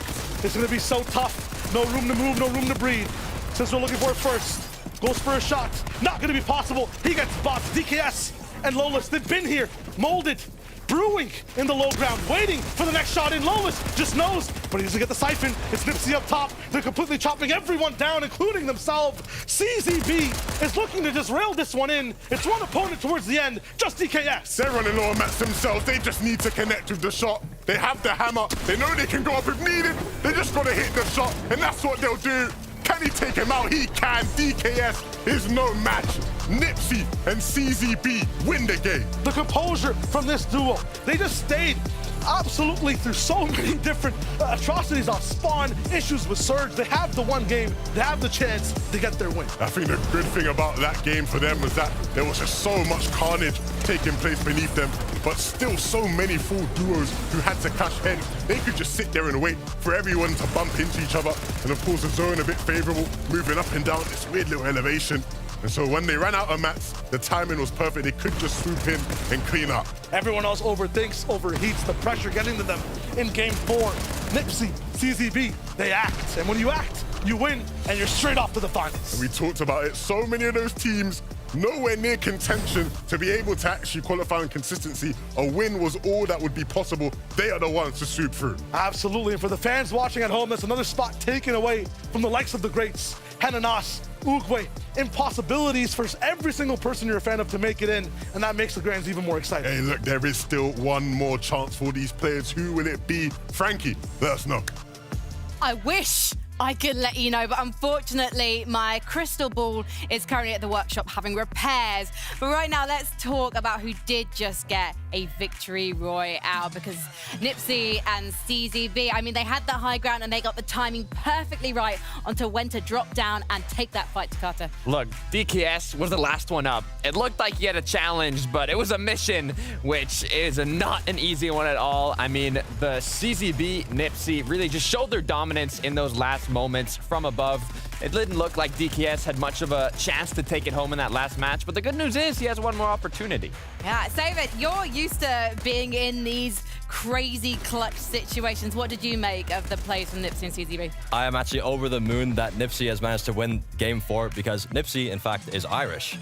So we'll have an Irish player competing in the grand finals. I'm over the moon with that. He's been grinding for so long, so I'm very happy to see he's won this game. I know CZB is an insane player mechanically, so it's not really a surprise that they've won this game, to be honest. Well, if we take a look at the leaderboard, it's interesting though because there's a duo we haven't really spoken about too much yet. Takata, T'Challa and Ark, they came 17th in week 3. They certainly caught our attention back then. But did you have any idea back then they'd be grabbing the top of the standings too? Look, it's a gap between first and second place. 266 points for T'Challa and his duo partner, and 182 for second place. I mean, the dominance that they have been showing throughout these 4 matches, it's on another level. There's absolutely no fear from these two, David. Absolutely no fear. I mean, I personally haven't heard of these names, but I am extremely impressed with their performance today. They've basically already guaranteed themselves a spot for the grand finals, considering they're in first place and there's only 1 game remaining.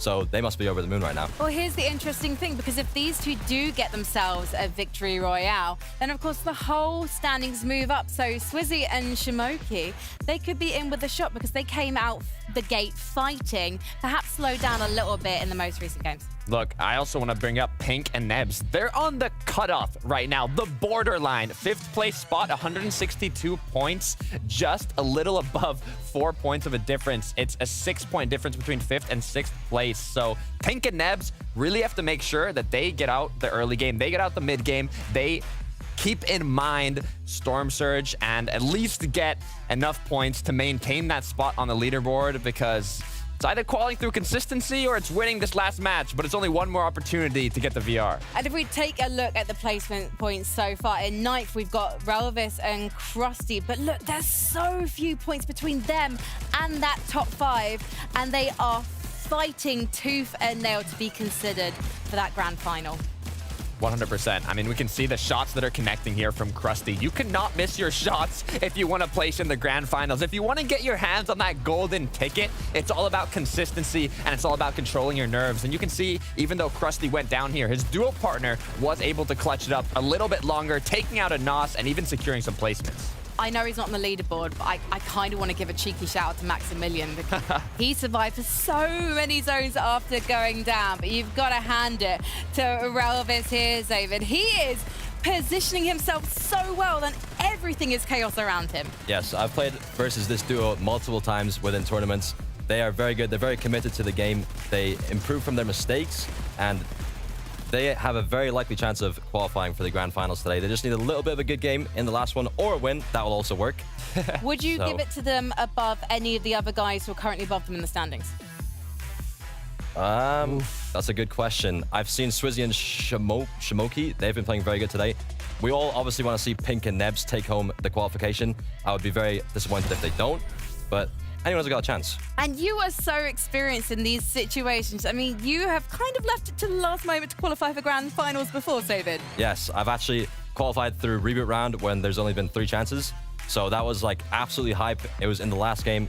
So I know the feeling that whichever duo is about to qualify, they're going to be over the moon. They're going to have the best night ever, knowing that they've got their spot in the grand finals. It's an amazing feeling. So I'm looking forward to see who gets it. I mean, I'm already having the best night ever. And it's not even finished yet. We do have one more game, one more victory royale to give our teams a guaranteed ticket to the grand finals. And then we'll also tot up the standings as well for those placement points. Do you think it's going to be an absolute pop-off game though, David, this final one? In the final game, anything can happen because there's teams that are low on the leaderboards, so they need a victory royale because there's no chance they qualify through consistency. So there's going to be a bunch of teams that are going to be going crazy, trying to take high ground, trying to get the refreshes, set them up for the end game. There's honestly anything that can happen in this game, so I'm very excited to see it. David, can you just... Give him a high five. Yeah! High five! It's game number 5.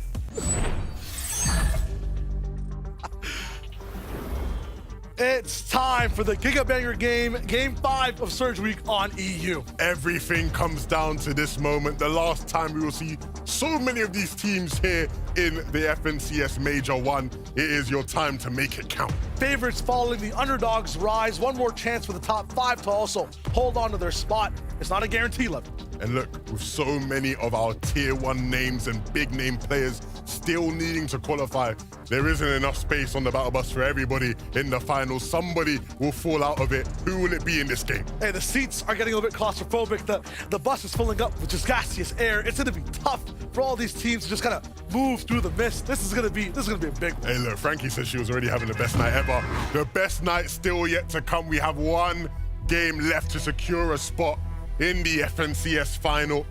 That will truly be some nights to remember. But in the meantime, you have to get it done here. And still so many of these stories needing to be wrapped up. Here we go. Lucia and Freezy right off spawn. The first ones to land on the entire island, looking for a few shots, and Lucia does not miss. A few shots, not gonna hit. That would have been huge for him. Tracking both players, they have advantage. And the problem with this team, right, is that way down there in the standings, they need to have a big game. This is a team that many people would have expected to win a game. Absolutely. YZY and Egram thought there would be a little bit of potential here. One more person to go down. This is their last chance to rocket. Two up top. Hyrax, the king of the north, down. Shimoki finding a few too. Zero looking to see exactly what he can do in this clutch.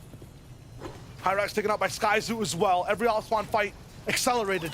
It's like a speedster's taking control. And everyone's running so fast they can't stop. And we've seen at times, right, these off-spawn battles just last way, way longer as a result of these intense final moments. Still though, we're yet to see things completely wrap up. Slow things down, but not in the case here. You want to get things done quickly. I'm sure Raxi will be egging him on to win the fight, get it done quickly and get him back up into the game. Egram won't want to let that happen though, and he has to be on the defensive, create some space. Cicero looks faster, hammering both players out. YZY up to a different space though. The reboot here. Cicero's game could be saved. Watch the best to farm. Oh, wow. He can't build a floor. 89 HP though, still a possibility. I'm thinking Impulse, Excalibur. You have to go for it. But he's blocked off the top now. Could find a way, and Egram actually goes through first. The absolute chutzpah for the man. The courage he's looking for the next shot here, but this is tough. Yeah, Egram, he's gonna try to close things out. He realizes probably that he likely has the advantage when it comes to shields. Of course, the extra time though that has been spent means that the playing field's a bit more even in that regard. He's also gonna take the time to make use of those augments, unlock his first one of the game. It's like watching two heavyweight fighters in like a 10th round. These guys are gassed. All the momentum kind of gone from the fight. I'm surprised there wasn't just a complete jump up from the side of Egram. Why he's even looking for defense, but it might just be because of the siphon, the extra shields that Cicero will get. Teeny, big shots up top. Everyone just a bit more desperate, lacking care if they're getting within their spots. Braun not having the easiest time either, but stopping one at the door. Teeny not letting him have the highlight reel. Some revenge in this last game. Of course, Teeny didn't quite win that fight in game 4. Here in game 5, turning things on its head. Shimoki with a few of those eliminations off spawn already taking over Pink and Nebs in 5th place currently off of this game. Egram still following Cicero. Cherry's made it here and Egram doesn't know. Oh, he spotted him now. The loot on this man. The mats too. Oh no. Sky. He doesn't know, he doesn't know. Gonna push them. No tracking, no shotgun. He's taking his time, Cherry. Composed, but what was Egram cooking? Clearly nothing. Do they know? Do they know about Cicero in the back? That's the big question. It seems like they do from the way they're building up here. And so we'll see if they can actually sniff him out. He is just creeping down there below. That's the problem when you know someone's there, but you're not quite sure where they are. How long do you spend trying to find them? Yeah, they saw one of the brick builds finish slightly later. Maximilian taken down. Astral now has to be the one to actually do the damage for the duo inside these fights. Top 5 being 200 points. A few of these duos about 40 behind. We'll need to have a good endgame here. Astral taking a bit of the damage, but not much else that they can really do. No mats, so we'll have to just take these shots. Gold also taking damage. No one cares about their feet, Levin. But it's okay. In game 5, you might not need them. You can run on your knees if you need to. anything to get that win. If you got to crawl, you'll crawl. It's your last opportunity for Astro and Maximilian. Of course, we saw Maximilian with a brilliant solo clutch, outlasting many of the duos in the lobby in that last game. Of course, we need a bit more help from Astro in this one if they are to make anything of it, but we've seen all season long how difficult these Anvil battles have been. Gold, of course, has been no chump in this POI either. So we'll be patiently waiting for them to slip up, make a mistake. He knows exactly where they are. The shot will potentially be lined up here and not more damage being dealt than just the 31 tag there. Look at the top right now. In the top 5, Crazy and Perceive. The double-digit warriors, the ones to hold down the line, have gone down and projected 200 points to stay in that top 5. They only have 182. It might not be possible for them, which would be such a heartbreak. Mahi, too, the man who can track players behind walls, gonna be stopped before he can unleash his superpower by someone doing it to himself. Blocked off by a ramp, Fishy. Trapped at the harbor, inside the box. Payna understands the entire fight more. Nicely done there from Payna, of course. We've seen him have his own pop-offs. A player who's done it before in the highest of stages. Canadian and Hardfind. What can these guys do? We saw them playing for height a couple games ago. Will they get that chance again? Not if the deal has anything to do about it. Wow. Unfortunately for him, though, no match for Hardfind's shotgun aim. Of course, you know what he can do with that controller in hand. Picks up ADN, and now a chance to play for height again and look to win the game. We know they're going to need it if they want to qualify to the final. Top 5 won't really be an option for them, you'd like to think. For Noah and Vidil will have to wait till Major 2 to see what they have coming up next. This time, the fight's sometimes good. The disengagements that we saw in the earlier games, amazing. The adaptation, I feel like, is the issue. I think it's heartbreaking if you're a fan, especially of Vidil, right? Technically the reigning champion here on the FNCS stage. Not going to be able to defend that title.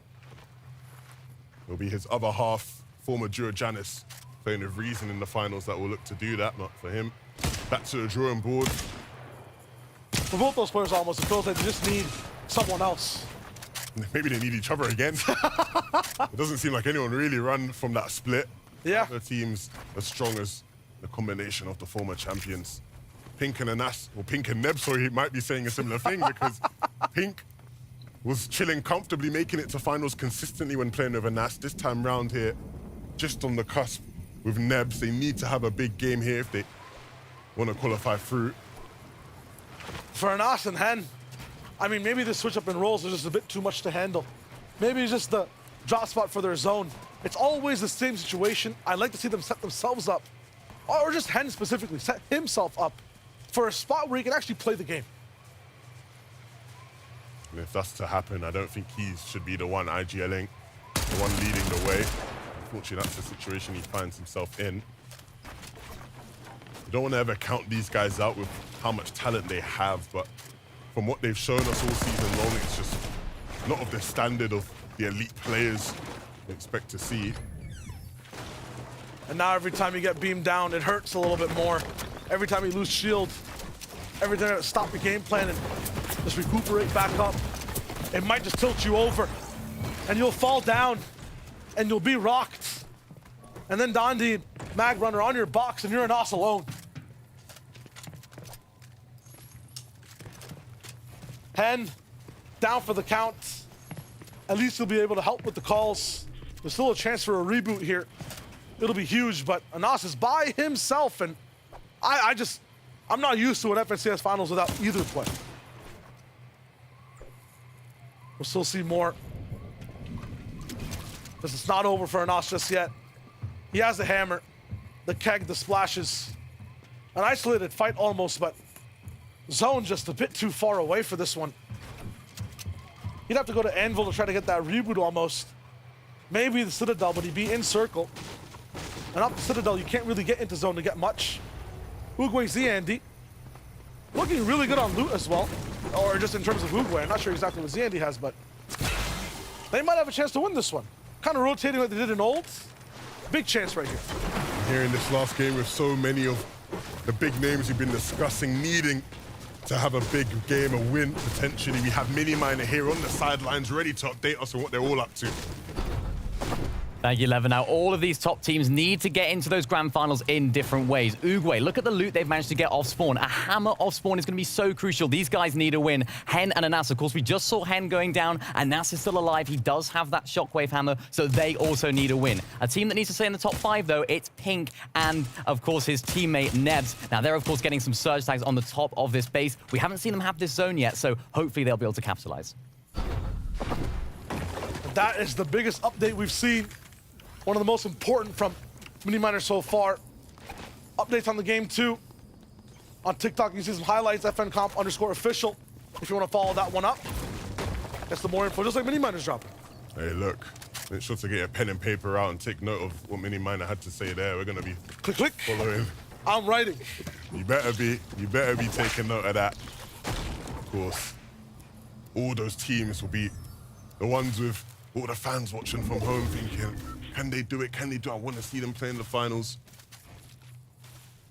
If you're a fan of these guys here, Suzy and Shimoki, you'll be happy with some of what you've seen from them today, but they need that big final push if they want to really solidify their spot. It's kind of Team Nebs versus Team Shimoki. But we see Crazy going down, so maybe both sides could win in this battle. That would be best case scenario, right? Of course, if you're Crazy, you'll be watching the rest of this game, fingers crossed, hoping that nobody is able to take your position. No guarantees there, though. They've left it up to chance. Everyone moving in slowly. We thought the speed would actually increase. Now that they made it past the first point of the game, things start to slow down. Anvil Square will be the point of contention, though. For every single duo moving past DKS's body, we see Lane land the shot onto Lowless. He doesn't care about the duo in the way. You cannot stop the shot with your body. DKS now moving around 33 HP. A little bit of a hair can take him down. The pre-fire off the hammer through the builds. An instant snap towards the skies, and he finds DKS. Look, I said Golden Anchor weren't to be messed around with that Anvil. They're very comfortable here, no chumps at all. And showcasing why they're big shot there from Gold. 38 teams for the moment. I want to see that one back real quick. Lane moving in, looking for this one. Straight through, he doesn't care. Instant snap decisions, and he sends DKS into another duo. Swizzy Shimoki. Still positioned here in this Citadel area. They're gonna have to start moving relatively soon. Fortunately, not too far for them. As long as the zone doesn't pull too far towards the north. He'll be well versed for this game. Taking Leo. We've seen them start to heat up in the past couple games, Shayo. Yeah. Is it enough to catapult them into a qualification spot? They're playing their game plan this as a duo. And to answer your question, no. Because they are down.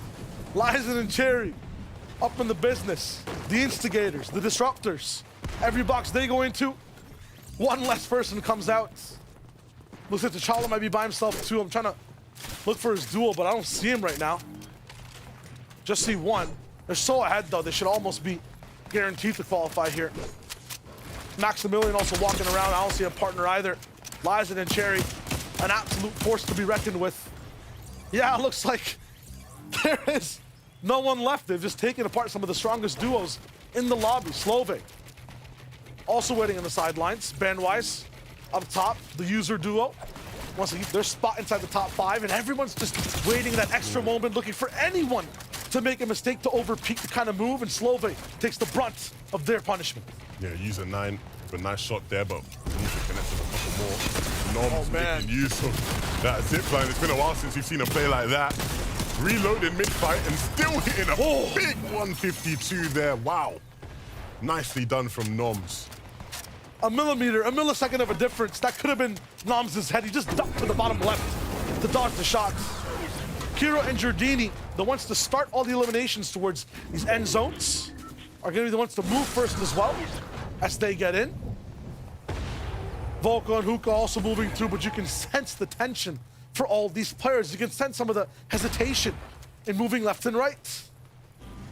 67 above, Volko needs to find some damage soon. Yeah, it's been rough here. You can see they've just been sort of trying to play catch up with the rest of the lobby. Way behind all these teams with not much to work with at all. They got to move. They don't have the T'Challa stat line. They only have 134 points. They're just in the top 10. They're trying to reach top 5. They're trying to win the game. Maximilian trying to hold on, 170 points. He has to clutch about 30 points here. That's making it towards the top 10. That's getting a few eliminations. That's doing it himself. But he's done it before. We literally saw him last game in a very similar situation as a solo. Asking him to do it 2 times in a row would be a very tough task, a very big ask, but not something out of possibilities. They currently hold a spot in that top 5. But he needs to just stay alive as long as he can to hold on for more. What do we have here, though? And that's an Hen in the zone. Take 2. The director's cut. This is Anas doing this for a 2nd game in a row. Will it work this time? Or will it be another deleted scene? Anas getting Hen all the way back up. They're looking healthy now. Shockwaving straight in the zone. Have to go for a bit more. These mats will not last them towards the total end portion of the game, but they just need to stabilize right now. About 30 duels around them, and they're pushing for height. 380 mats. Is this the right way to move, Anas? That's the question. Every duo, a spotlight. Just shine on center stage. And it's just too bright for Hen. He moves back a little bit. He's down again. Safe for now, but Anas is running out of mats. 100. Gonna be down to 50 soon. Men misting, making it look like zone 9 inside the 4th. Absolute trouble for the guild duo.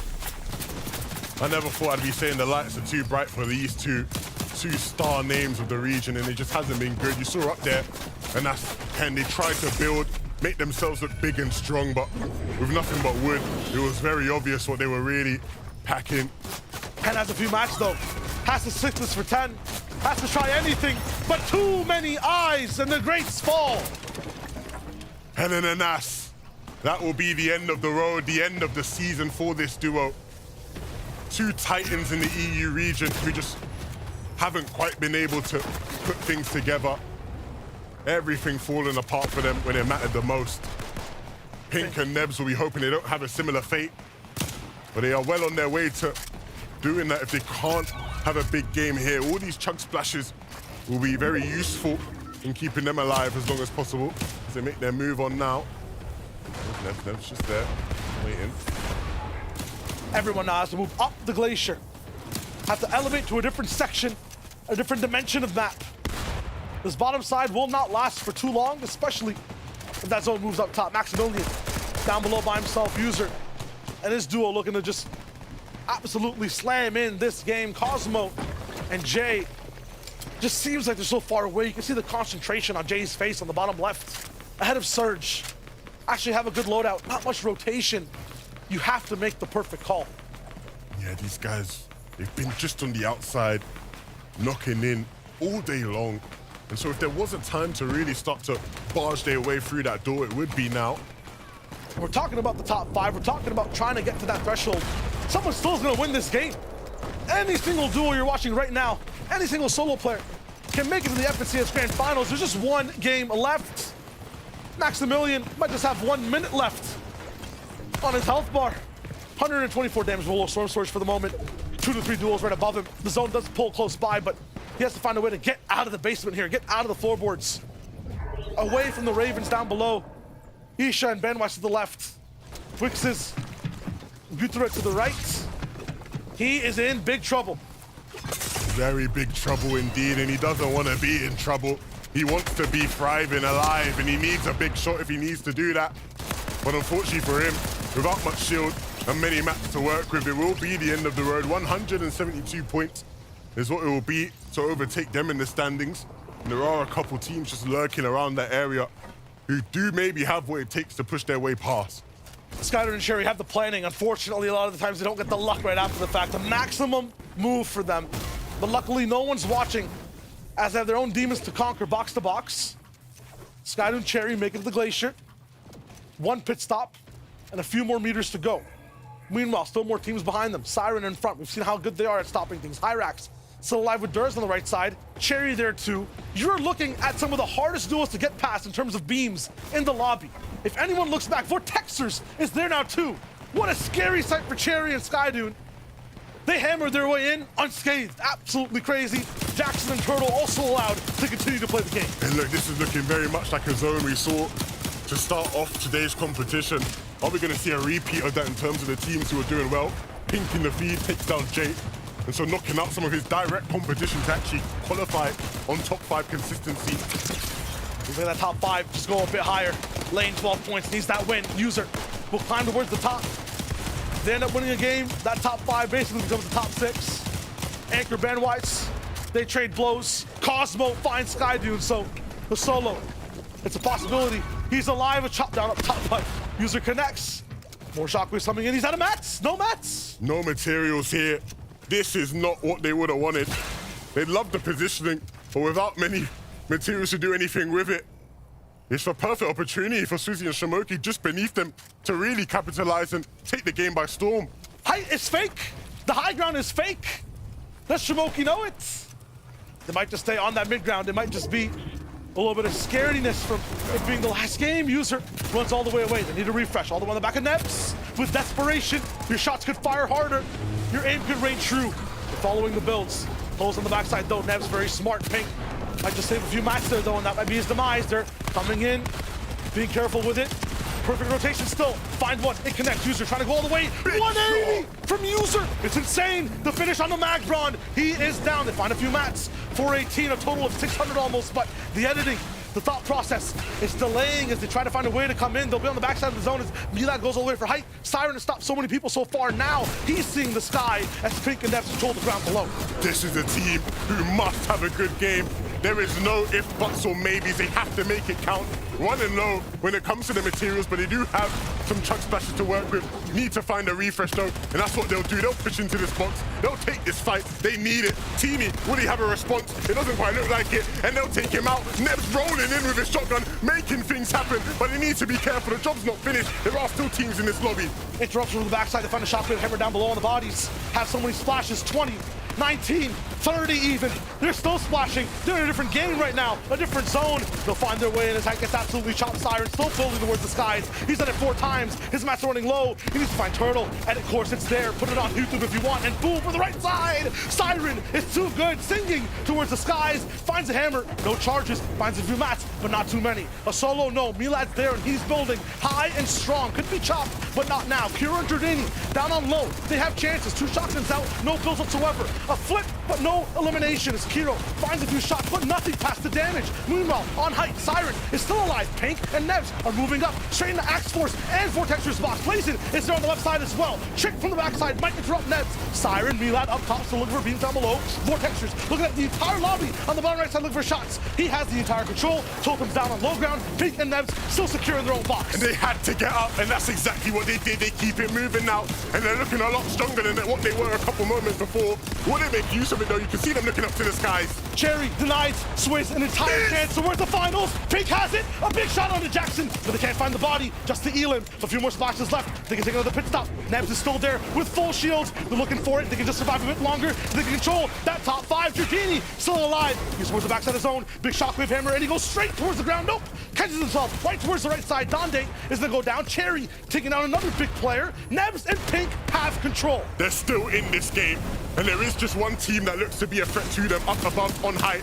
Well, Texas and Axel, so they're still in this one, and we know they like to play fight. They've been doing it all day, and this might just be their moment. The shockwave hammer is ready. He's lining it up, and he's looking for Axel with a big shot to Siren. They might just take it now. It's huge. Siren goes down. Milan is one to just be up top and dried out. Big shot from Vortexers, but he survives. How is it possible? It doesn't matter. Vortexers Axe Force at 154 points. They might just need this win. Nebs is there with a big shot. More shockwaves to grab. Pink is down. It's up to him to clutch. Nebs has to put on his very best performance right now, because there is a mighty strong duo way up above him. Still, so many players down below, all leading to shockwave their way back up. Jordy still getting taken out. A game of solos down below, looking to clutch, looking for a win in the finals. A duo up top who doesn't have enough and needs to win. The classic gatekeep story, a crushing of dreams. But Nebs is still sleeping. He's still looking for it to stay in that fantasy land. He gets shot down. Might just be enough though. Staying alive to make it to the finals. Vortexers, a few more solos to chop down. Another shotgun shot towards the sky. Axe Force is there, but he's down. It's Layson with the beam. It's not enough. Axel's done it. He's done it. He's going to the finals. They needed the win, and that's exactly what they do in game number 5. They couldn't leave it to chance, and Axforce with a big clutch at the end there, the biggest shot of his whole career to secure a spot in the finals. Shayo, game after game, they looked for height. They couldn't quite convert it into a win, but here in the final chance, they make it happen. They did not let anybody else have a say in this one. It's exactly what they needed, and they did it in the most visceral way. Never had height. 10 tiers below. They should not be allowed to have this fight, and they take it regardless. They qualify regardless because they are better. This is exactly what you want to see from the Surgery. Nebs tried to make the hero play at the end, but it wasn't quite enough.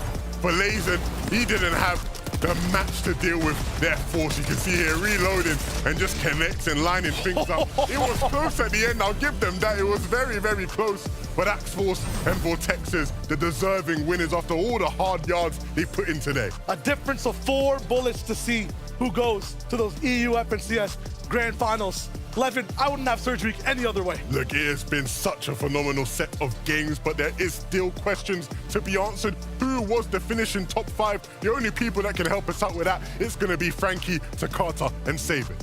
Thank you very much, guys. I just kind of want to keep us waiting a little while longer while we talk about Axforce and Vortexes, because they have been dominating high ground across all 5 games. They didn't necessarily have it when they wanted it, so they built it, and they built their way to a victory royale, Takata. Look, my heart sunk, though, in those last 3 seconds when they got into that 1 versus 1 AR battle. But Axforce, Vortexers, they were the duo that dominated. They took it home.